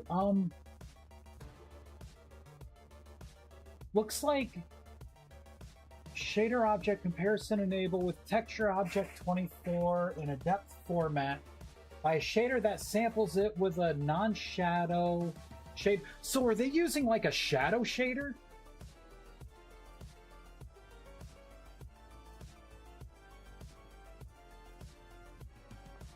It's like spamming. I guess it was spamming my stuff for a while. Maybe that's probably another reason why it was like lagging. So for now, I'm just gonna disable the manifold. Wait, is it manifold? The multiverse. Did they change the name of the mod based on? Hold on.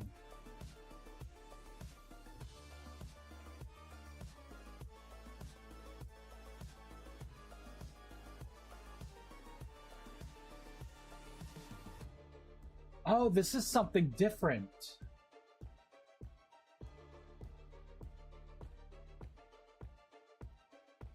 Mods.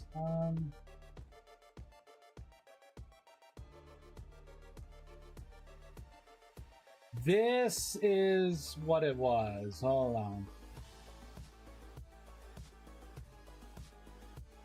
So this is what I was using. I'm not using manifold.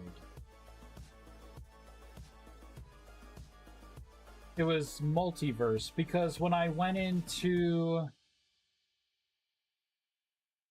duplicate mods. All right, because I got the Nether mod here, and it says requires multiverse. Right, and then both of these kind of fed back into each other, right? So I'm like, oh, that's probably it. So manifold would be... So what mods work with manifold? We got anything? Companion mods. Mods built on manifold. Backrooms. I don't know, which one should we test against? Not a lot have dipped into using it, really.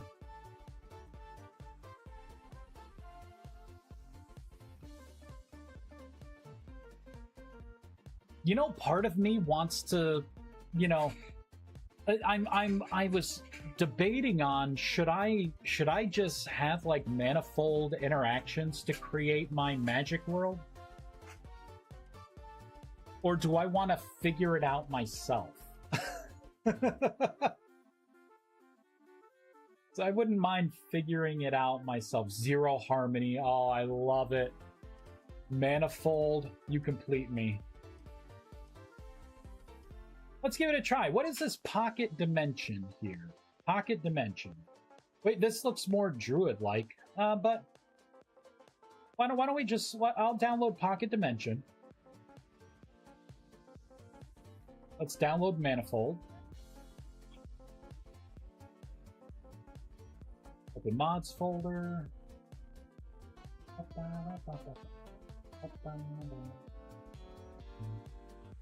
Copy, paste.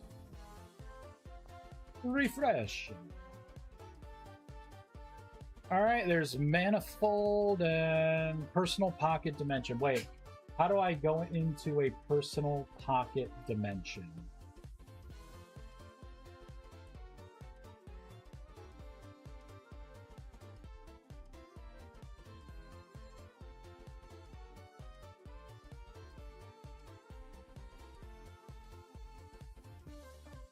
All right, let's get back into the world. I heard of the pocket dimension. Haven't tried it. I kind of wanted to make my own pocket dimension for mages. That was the original mana vault. It was gonna be like a space that you could teleport in that's tied to you, that you could place chests and stuff in. But then, you know, of course, the dimension system needed a little more work when they first came out. Like, nothing was really documented. I had no idea. Like, even some of the VS guys that I like talked to were like, "Yeah, you may want to wait. it's kind of shoestrung together right now." So I was told to wait. There we go. Personal pocket dimension. We're just gonna try and eyeball this, right? Probably need some of that. Probably some fluid. A thingamajig. Oh, what's the difference? Base, mid. Oh. Is there a top? Mental glass.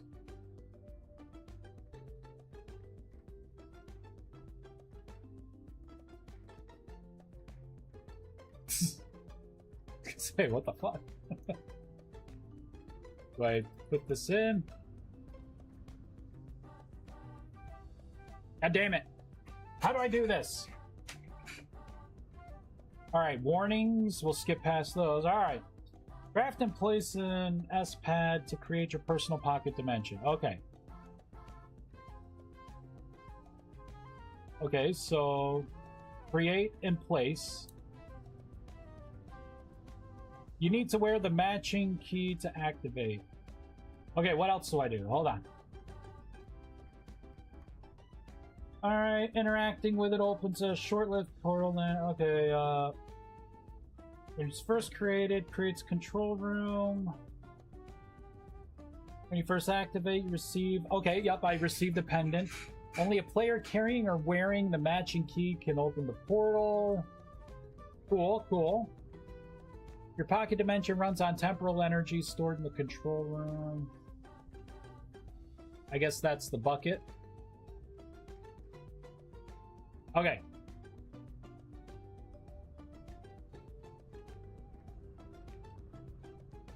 You know what? That was pretty fucking cool.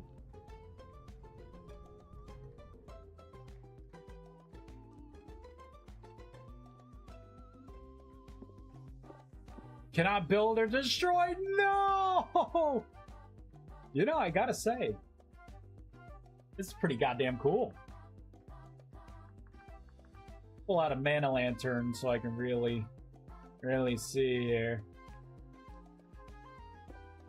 Okay, so I cannot destroy even admin.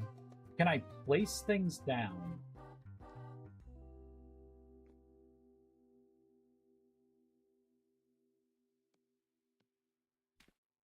Okay. So I guess this is how I would leave? Interesting.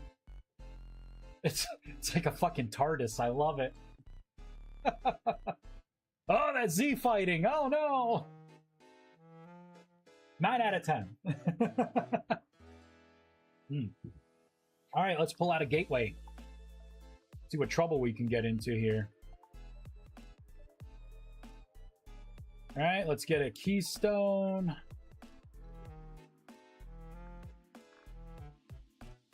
Grab some of these. I don't expect this to work. I just want things to be able to link. As long as they can link, I will consider this a win.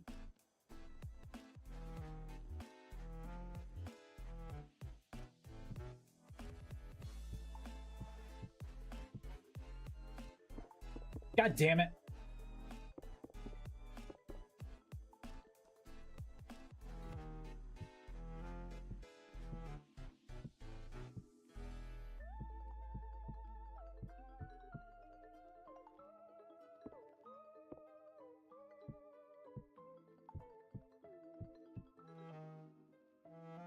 Okay, we got a gateway.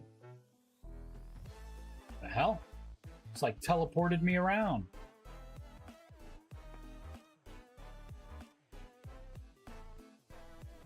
Is this a different dimension, or did they just go at the edge of the map? You You see that?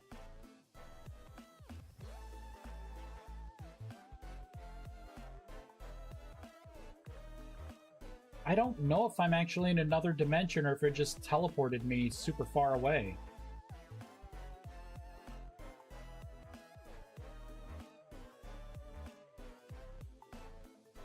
Oh, look at that. It connects and then it disconnects.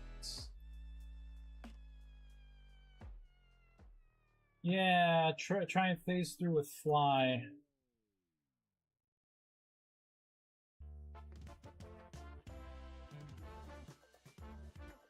It keeps like teleporting me inside.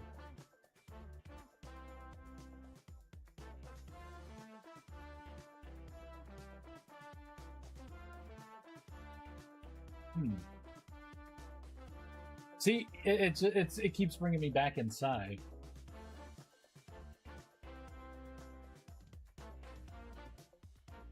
Is this outside the world border? What if I do /TP Vice to 0 150 0?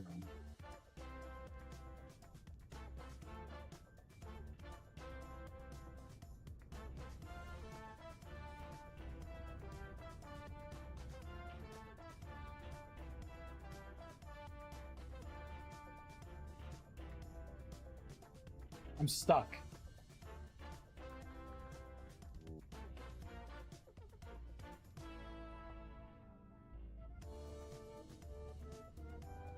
Apparently, this is my spawn now. This ain't good. So if I kill myself, it brings me back to here.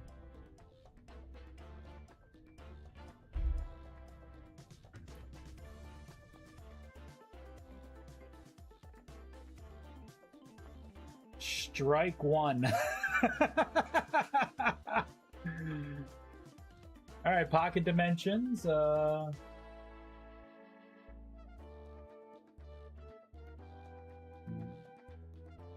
about this? I wanted to check this one out when I was looking at like Manifold. I'm like, oh, cool. It's like a little druid thingy.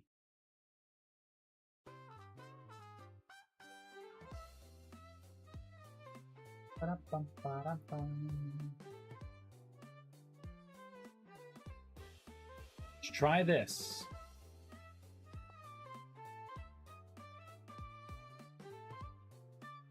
There we go.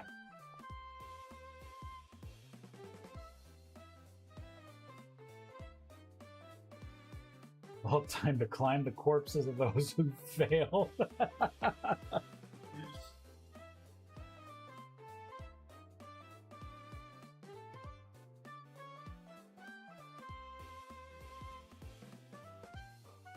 No, I'm stuck here. Oh, what the fuck? Are you kidding me? Am I not able to use my test world anymore? I have so many things placed in it. Why didn't I make a backup? Oh, that's hilarious. I can't. It looks like I'm running, but I'm actually not moving. Well, shit. Oh. Alright, well, this world is hosed.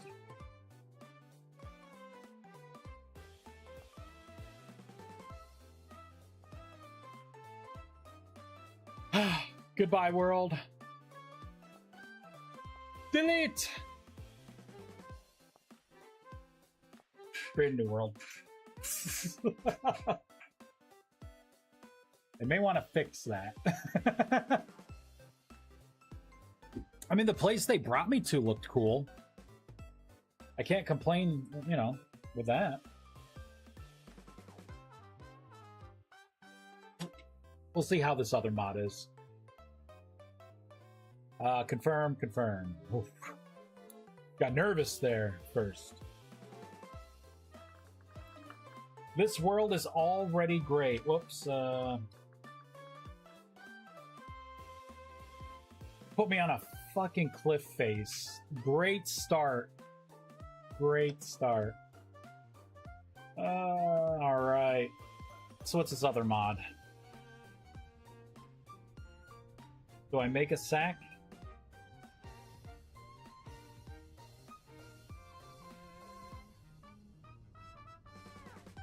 Craft the painting. Craft the spell components required to access the painting. Use them on the painting. Okay.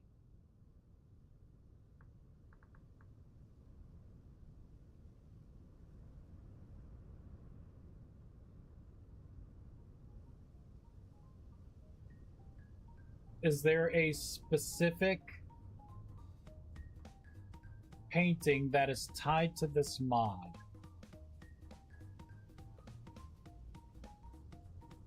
Yeah, it should be some kind of hut. Okay, so that's that.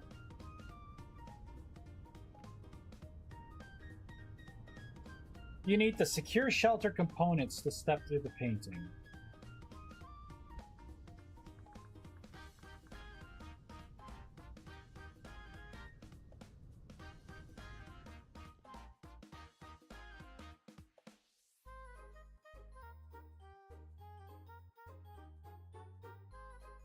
Did we do it?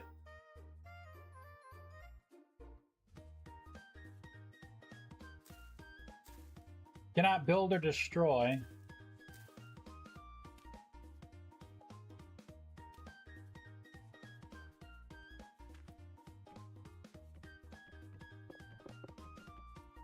So I can't break anything.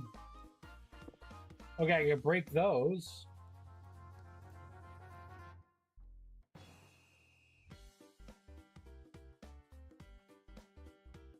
Fly, Vice, just fly. Still, that's pretty massive flaw, yeah.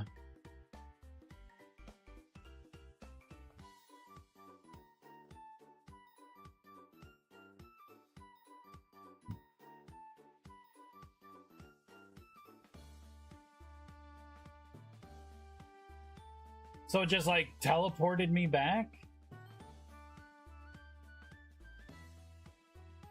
Okay, so it seems like things are maybe a little better.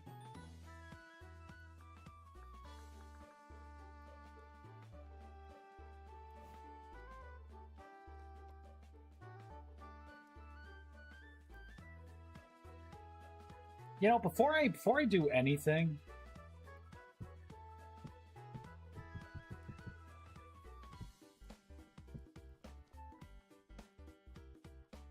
was denied by a mod. Well, that kind of sucks. Why would you give us a dimension that we can't interact with?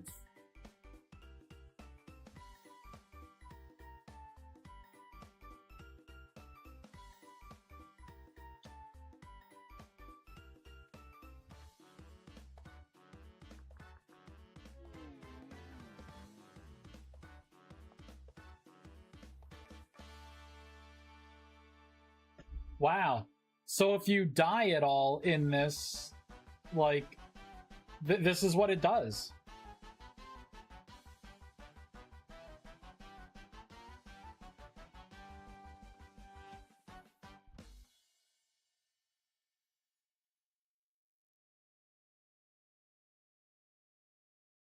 Yeah, the other dimension had the same issue. Maybe this is an issue with Manifold then. Yeah, it is indeed a safe haven. Well, that world is hosed.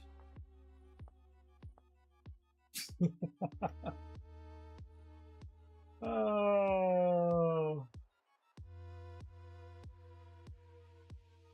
So how about this? I will come up with I will make things dimension safe when we have dimensions to actually use. When we have dimensions, I'll make them dimension safe. I made a lot of my stuff dimension aware as it is, so it should work. Like I said, I just need to change the dictionary. I believe what I need to do, I have a specific block in gateways, extra gateway info. Here we go. So I need to add something in here. Right, because I have the ID, the duration, remaining, affected player ID.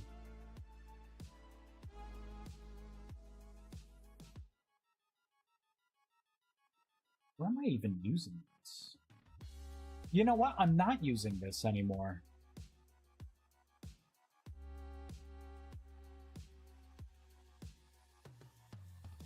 Mod system, gateways. I need to find the packet. Let's look at my proto contracts.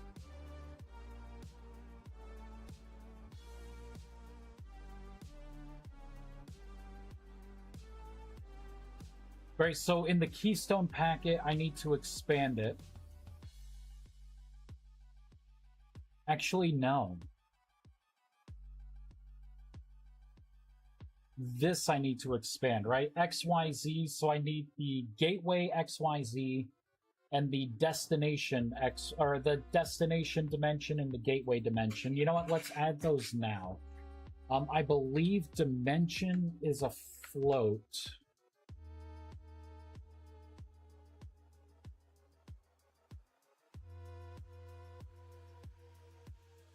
It's an int. Okay. So input int gateway core dimension DIMENS1. This would be the destination dimension.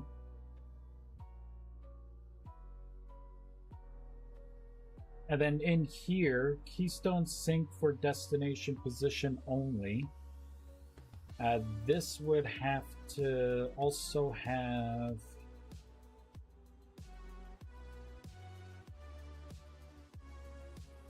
connected gateway. There, connected core.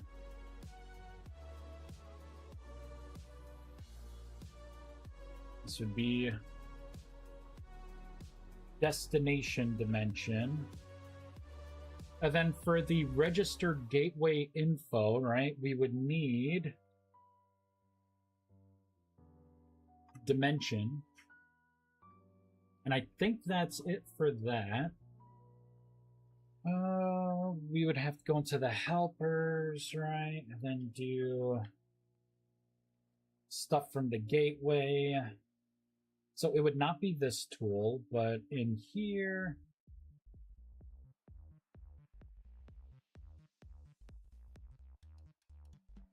so gateway core position would have to change.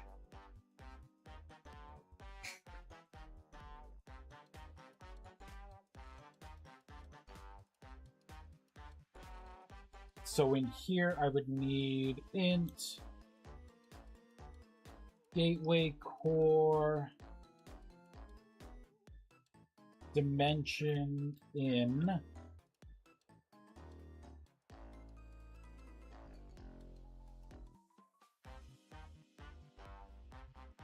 And this would be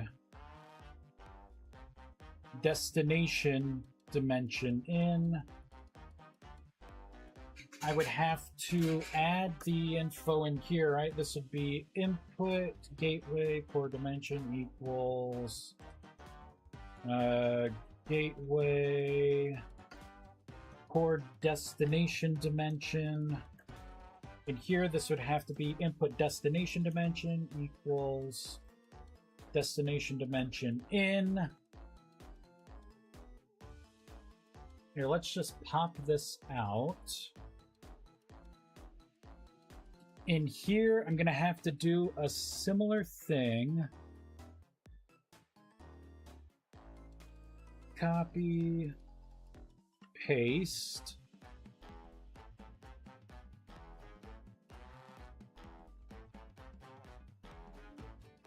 Right, and this would be input connected core dimension.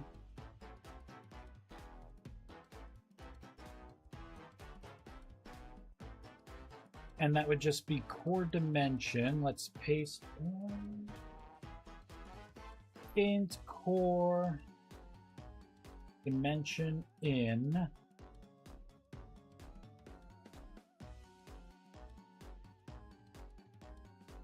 This would be dimension.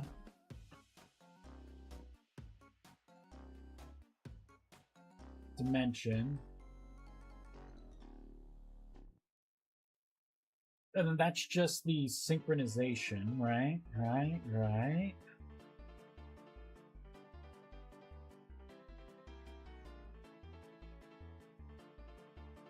Now I'm gonna have to fix the places. Here, let's shut down. We're gonna rebuild, find the errors.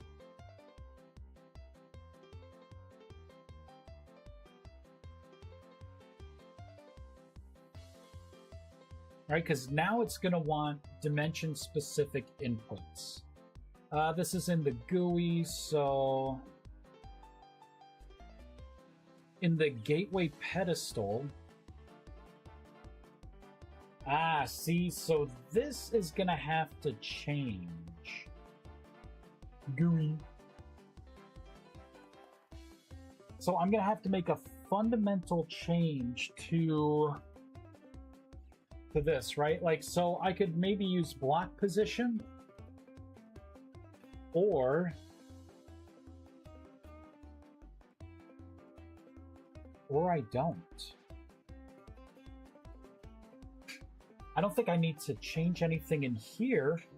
I could probably just get the dimension of the gateway pedestal that I'm already accessing.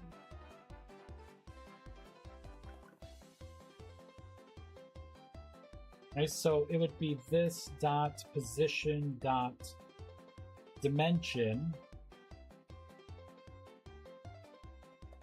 And then for the destination dimension, it would be, so A1, B1, and C1. So I am parsing this index. This would be in codes.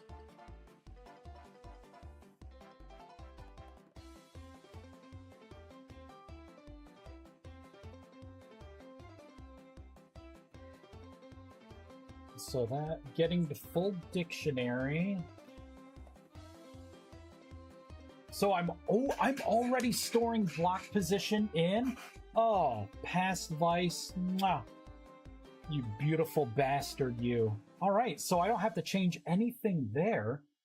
I should be able to call...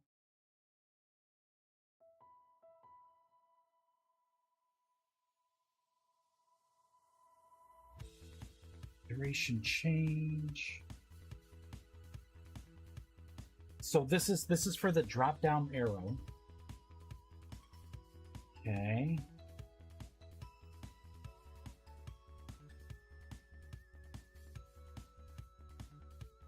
It's in here. I have to be clever with this. I have to be clever with this. So I'm getting the only player, getting the gateway position, and then that is the destination position. So I would need to get the destination... That right there needs to change.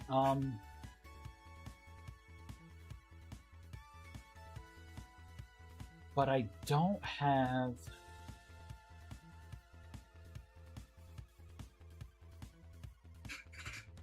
This dot... Gateway pedestal dot... So I don't have it set as destination.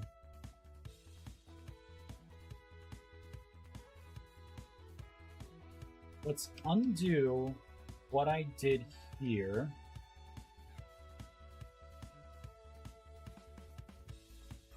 The solution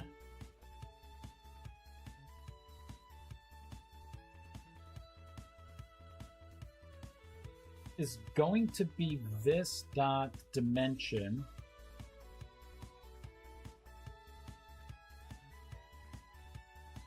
Which means this down here will also have to change, right? Because now I'm going to have to do this dot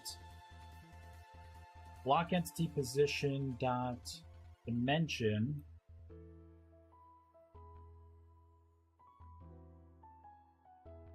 And for ABC, A1, B1, and C1,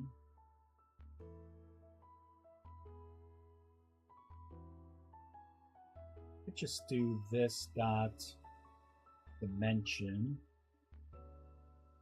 And I could also do that here, right? Because this could be new block position dot dimension.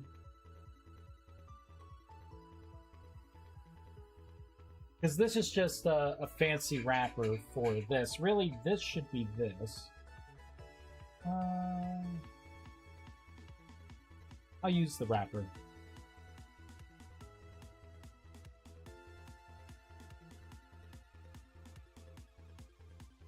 And then that should fix that. Let's build again. So I should have no errors. Excellent. Now we have to look at the network packets. So let's go in messages. Let's look up anything to do with gateways.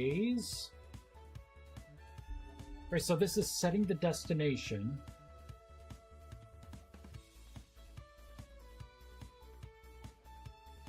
Gateway get block. So this would be network message dot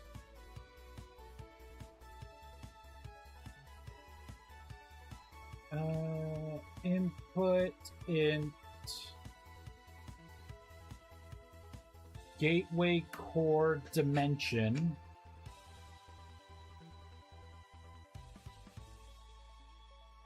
copy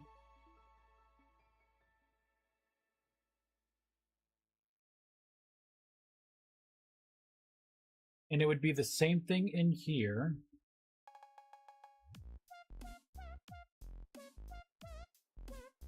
And then in here, I would have to make another variable. I think that's going to be the best way. I can create an int in here.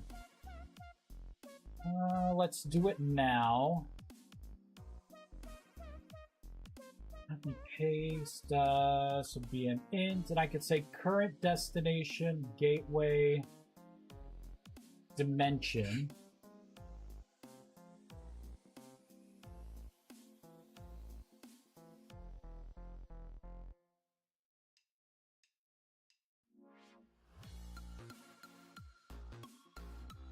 Do I even need to save this info?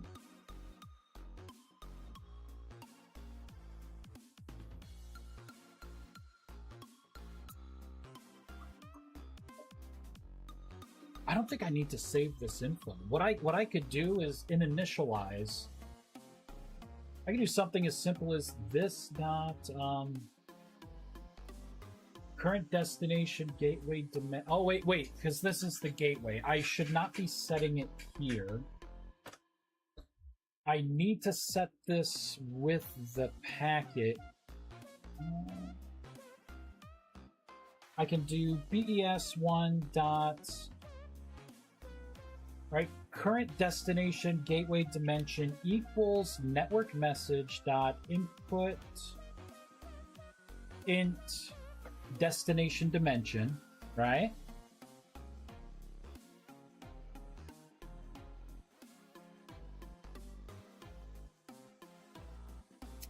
That's synchronizing stuff.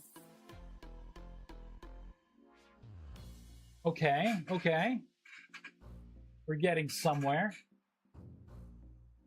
We're doing this all on the fly. Hope it works. Now,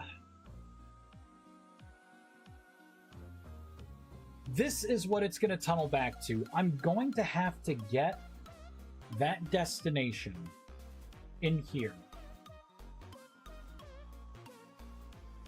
which now I can.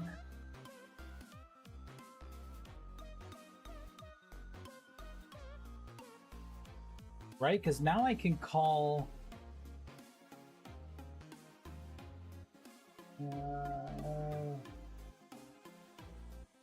Oh, wait, this is the pedestal.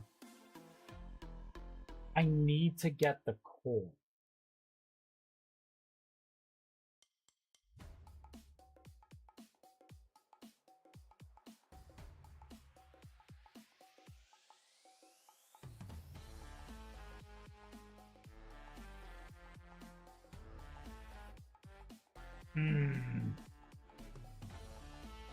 I think I need this also to be... Okay, I got this, I think. So in pedestal, I will also need...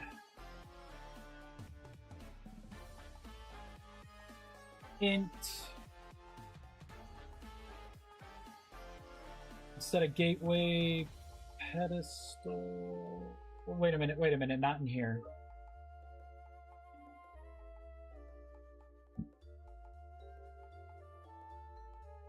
In here. Okay.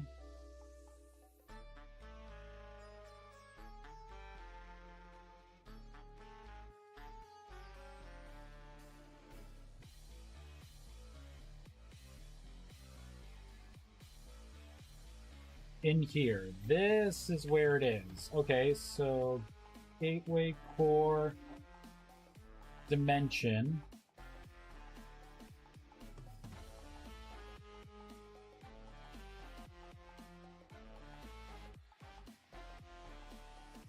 Right, so connected core.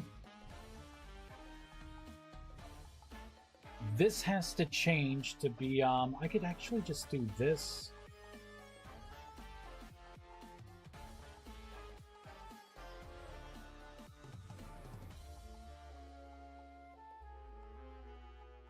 Gateway pedestal dot connected gateway core dimension. And this is not a vector 3i, this is going to be an int.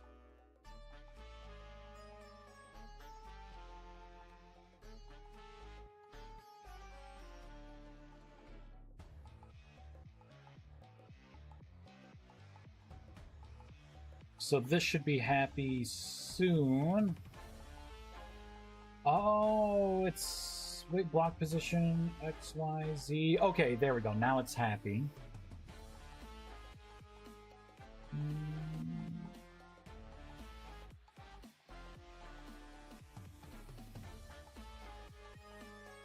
So it's all coming back to this part. Oh, no, not that part. This part down here. I need to, at the time of putting in the keystone, right, and this thing registers, I need that packet to correctly save the dimension. And then I need to pull out that dimension from here. Which means I need to inject it into the codes so it can become part of the dropdown. And then I can filter by the dropdown. If I want to. If I want to. Let's take a quick look at this.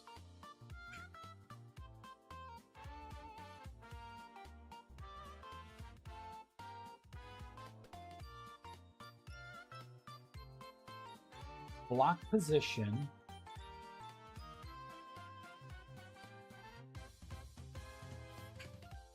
It looks like I'm kind of doing it already, right? Because I'm getting the block position and just injecting it in. So the block position should already be saved globally. I'm just not using it yet. And that's what the packets are going to be for. The packets are, they should be for the teleport aspect of this.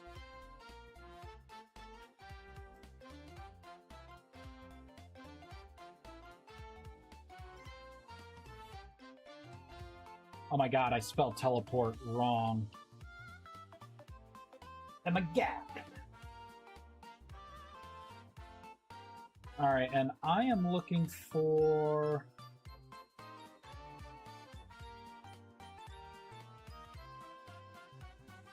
Block Station Gateway Portal. Trigger Teleport.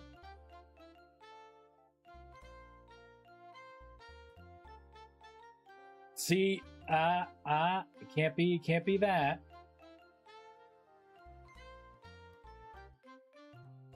Current destination gateway position. That's the vector 3, right? So this has to be current destination gateway dimension.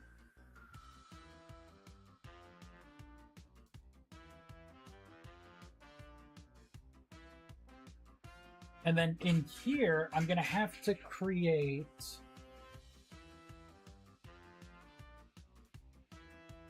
I don't have to create anything.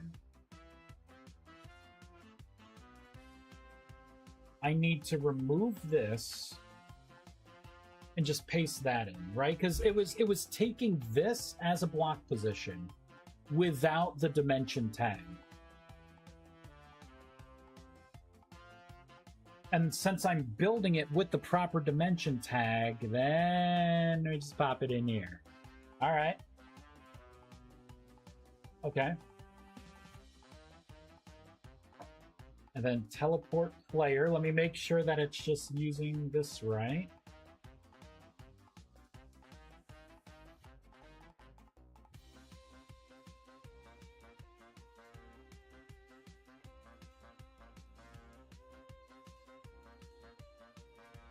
This looks right.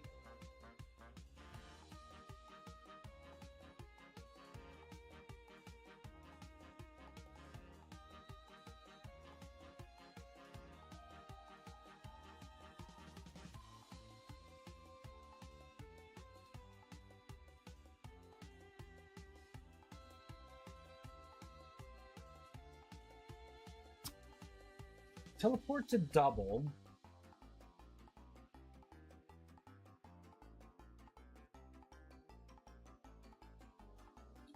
Oh shit, look at this.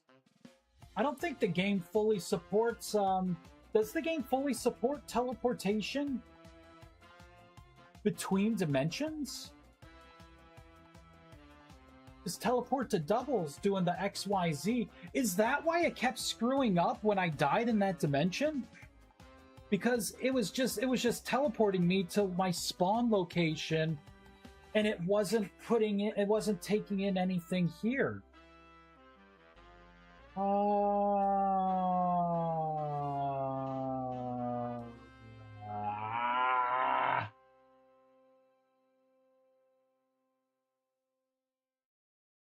right. That's fine. Lame. Oh, lame. Okay.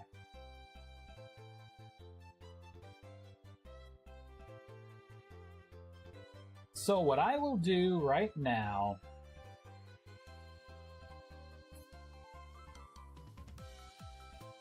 is preserve what I did, because what I did is not wrong. It's just the game doesn't quite support this yet. So in the gateway and the pedestal, for now, I'm going to statically initialize it.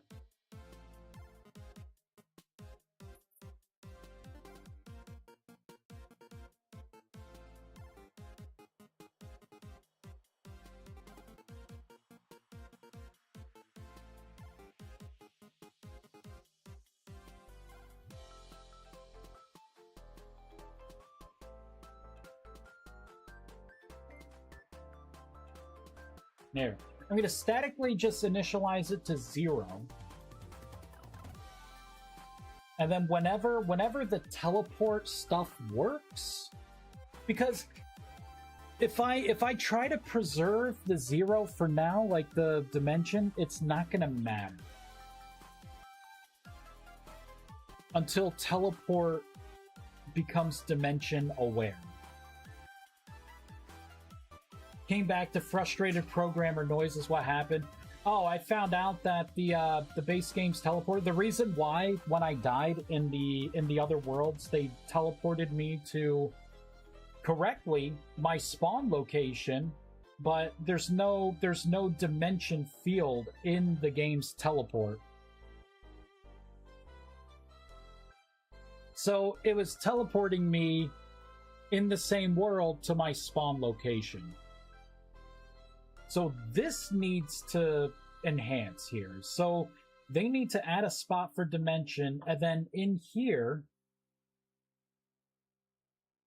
that's not that.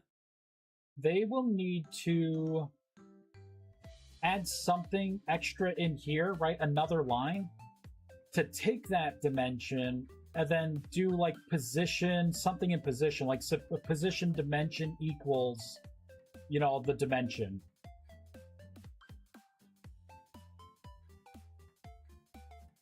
Right, and then on player teleported, right, they'd probably have to expand this the same way. So that's what's going to have to be done here before I do anything else. I'm going to keep my packets and everything, but for now, I will statically make sure that it's always 0. My gateway system does already support. There we go. And then this will be static 0.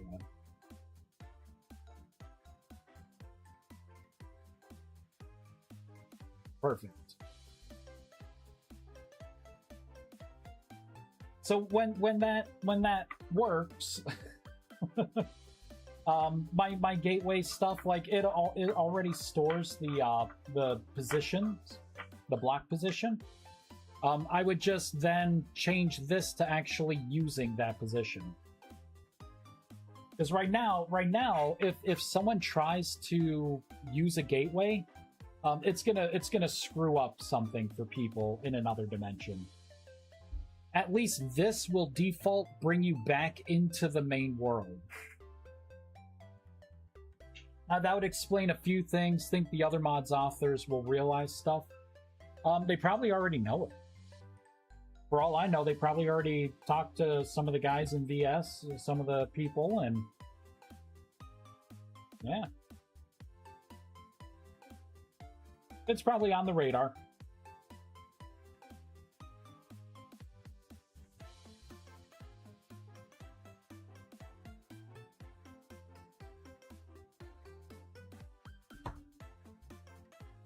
But yeah. Let me make sure I didn't destroy gateways with what I did. Make sure, and then I gotta hit the bathroom. I gotta pee. I've been sitting here just drinking water for 2.5 hours. My butt's starting to get a little sore. I'm getting a little hungry.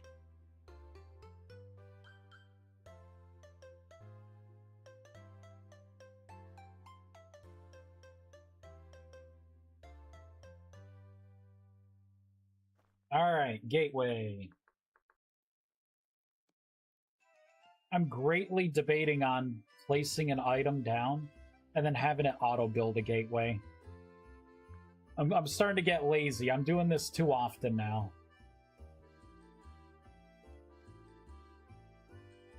Definitely getting lazy.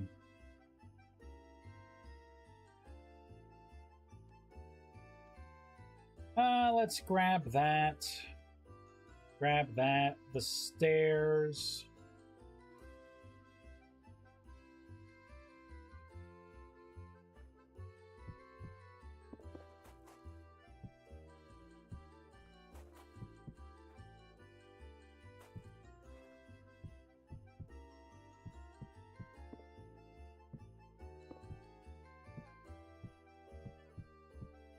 Here we go. Thank God I didn't make this super complex. Boop. Let's... Obelisk. Let's get the admin obelisk. Infinity! Here, let's move it back a little bit. Let's get a resonator.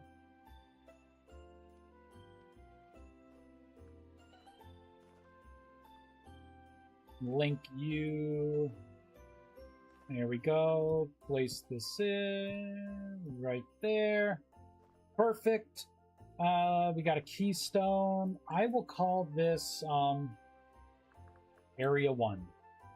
You know, I'll call it Area 0. There we go. But for now, there's nothing else made. So let's have this one be kind of close. Right here.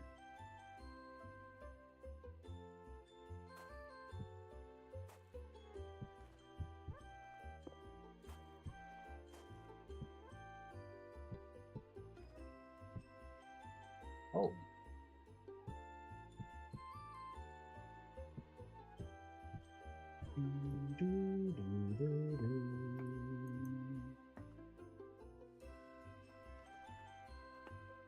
Throw that over there. Link you. Link you.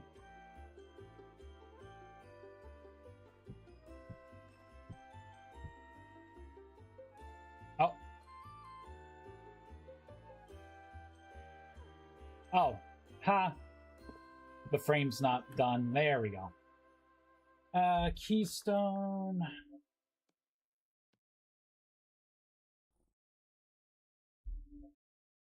Area 1.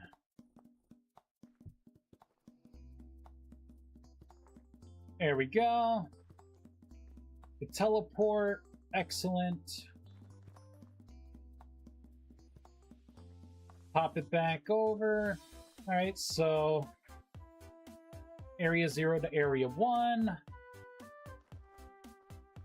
There we go. So teleporting still works. It's just whenever teleport, the teleport command expands to be able to take in a dimension as well, then the gateways will also work cross-dimension. I already have stuff in the packets. The packets are sending that info over. I'll just have to connect like one more dot to capture the destination dimension.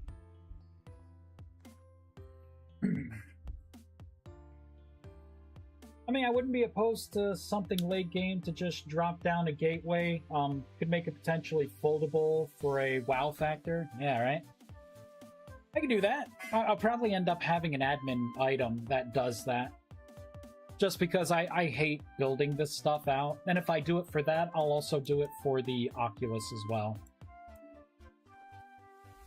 You know, like a little care package. You place it down and it like auto builds the gateway. And then of course I'll have to get fancy with it, right? And have it to where, like, depending on the face, like you're facing north, south, east, west, it would have it like orient itself that way. But for now,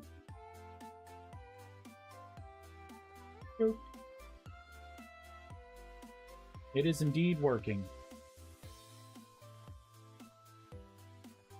Sweet. I love the new portal. Love it. The water rippling through.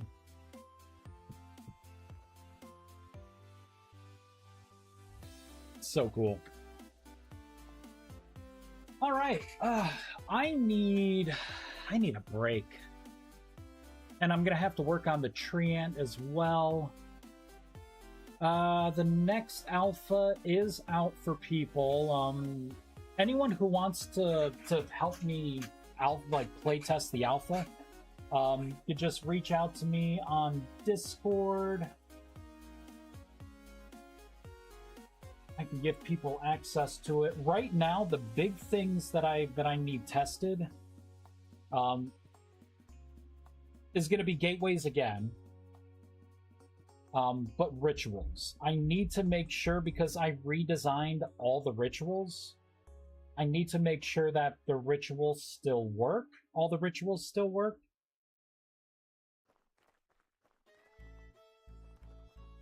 You know, that companions feel good, right? Like, if something feels overpowered, right? Like, tune the stuff. Everything else has been pretty well tested. You did get a lot done, yeah. And we got our golem buddies. This is beyond your comprehension. Yeah, so right now in this world, I don't have I only have 100 mana too. So let me increase my max mana.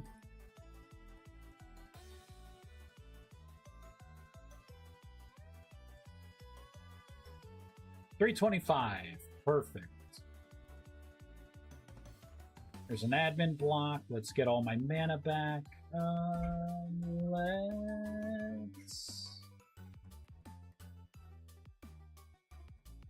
Let's grab a couple things here. I'm gonna need this.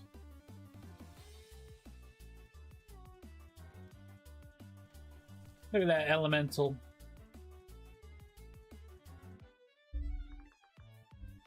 Chalk. Alright, so let's set up a ritual of binding. Oops.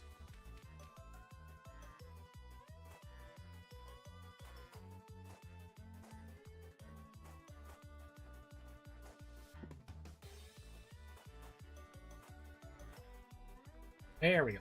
Alright.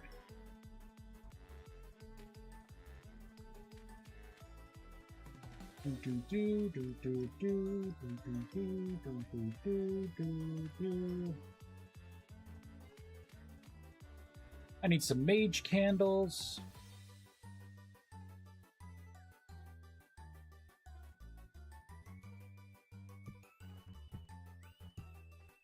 Two, three, four.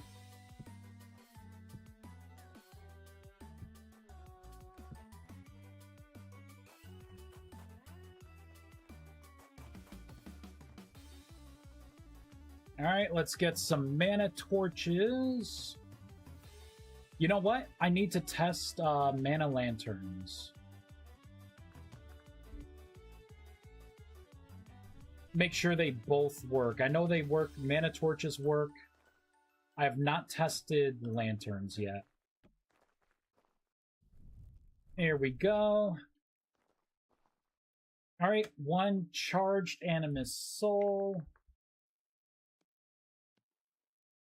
Oop. Sure, let's get a wand out. That bismuth wand. So this, bam. And it did not consume these. Excellent. And I got my achievement, right? So now people can look at the guidebook. There's the achievement. This is everything on the Animus Companions, the summoning staff, how to create things. There you go. Everything's bound here. Everything has like links now, so you can just like seamlessly go through and back out. We can now look at our summoning wand. There we go. So it's unformed. Yeah, it won't work. You got to throw out a vessel. So this is what I wanted to show. We got the golem. The basic golem.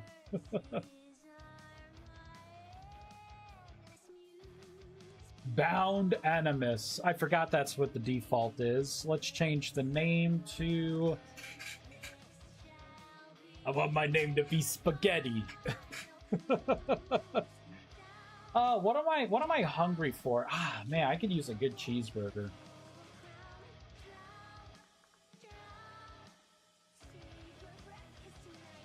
Save. There we go. Cheeseburger. But yeah, everything's looking good there. Currently working on a mod pack for a future server. Wouldn't have an issue with testing things out. Yeah. Tell you what. Oh, you know what? Because you subbed, you should see in my Discord there is a supporter section that's available. And the alpha is tagged in there. I will be uploading Alpha 18 soon. So, and that has like the new gateway stuff we did. It has the Golem model as well. I just need to update GitHub, but you should have access to it. Yep, I see you're in there. Yeah! Alright, everyone, let's find someone to raid because I hunger. I hunger. What do we got? What do we got playing? I got a couple people that I'm following here that's playing.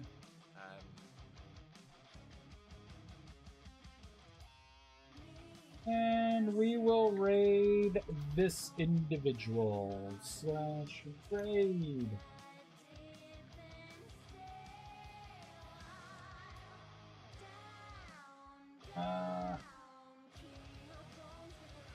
The Heretic. There we go. Alright, everyone. Thank you so much for watching. Hope you enjoyed the stream. We're all getting a lot done. What I'll be working on later tonight when I have time is the getting the Treant model in. I still need to create the dictionary for that so you can throw different log types out. And it will create the Treant of that version, that variant. And then at that point, you know, I just need to make sure rituals work and that everything seems like it's working on multiplayer servers. Once I get the go-ahead, then this can go live. You know, and then 4.0 will be released. Thank you, everyone. I hope you enjoyed the stream. Have a wonderful rest of your day. If you have any suggestions, hit me up in Discord. I read the chats. Thank you. See you later, everyone. Bye. See you later. Adios. Yep, I see it. I'll be sure to grab it for testing. Test away, my friend. Test away. See you later. Bye.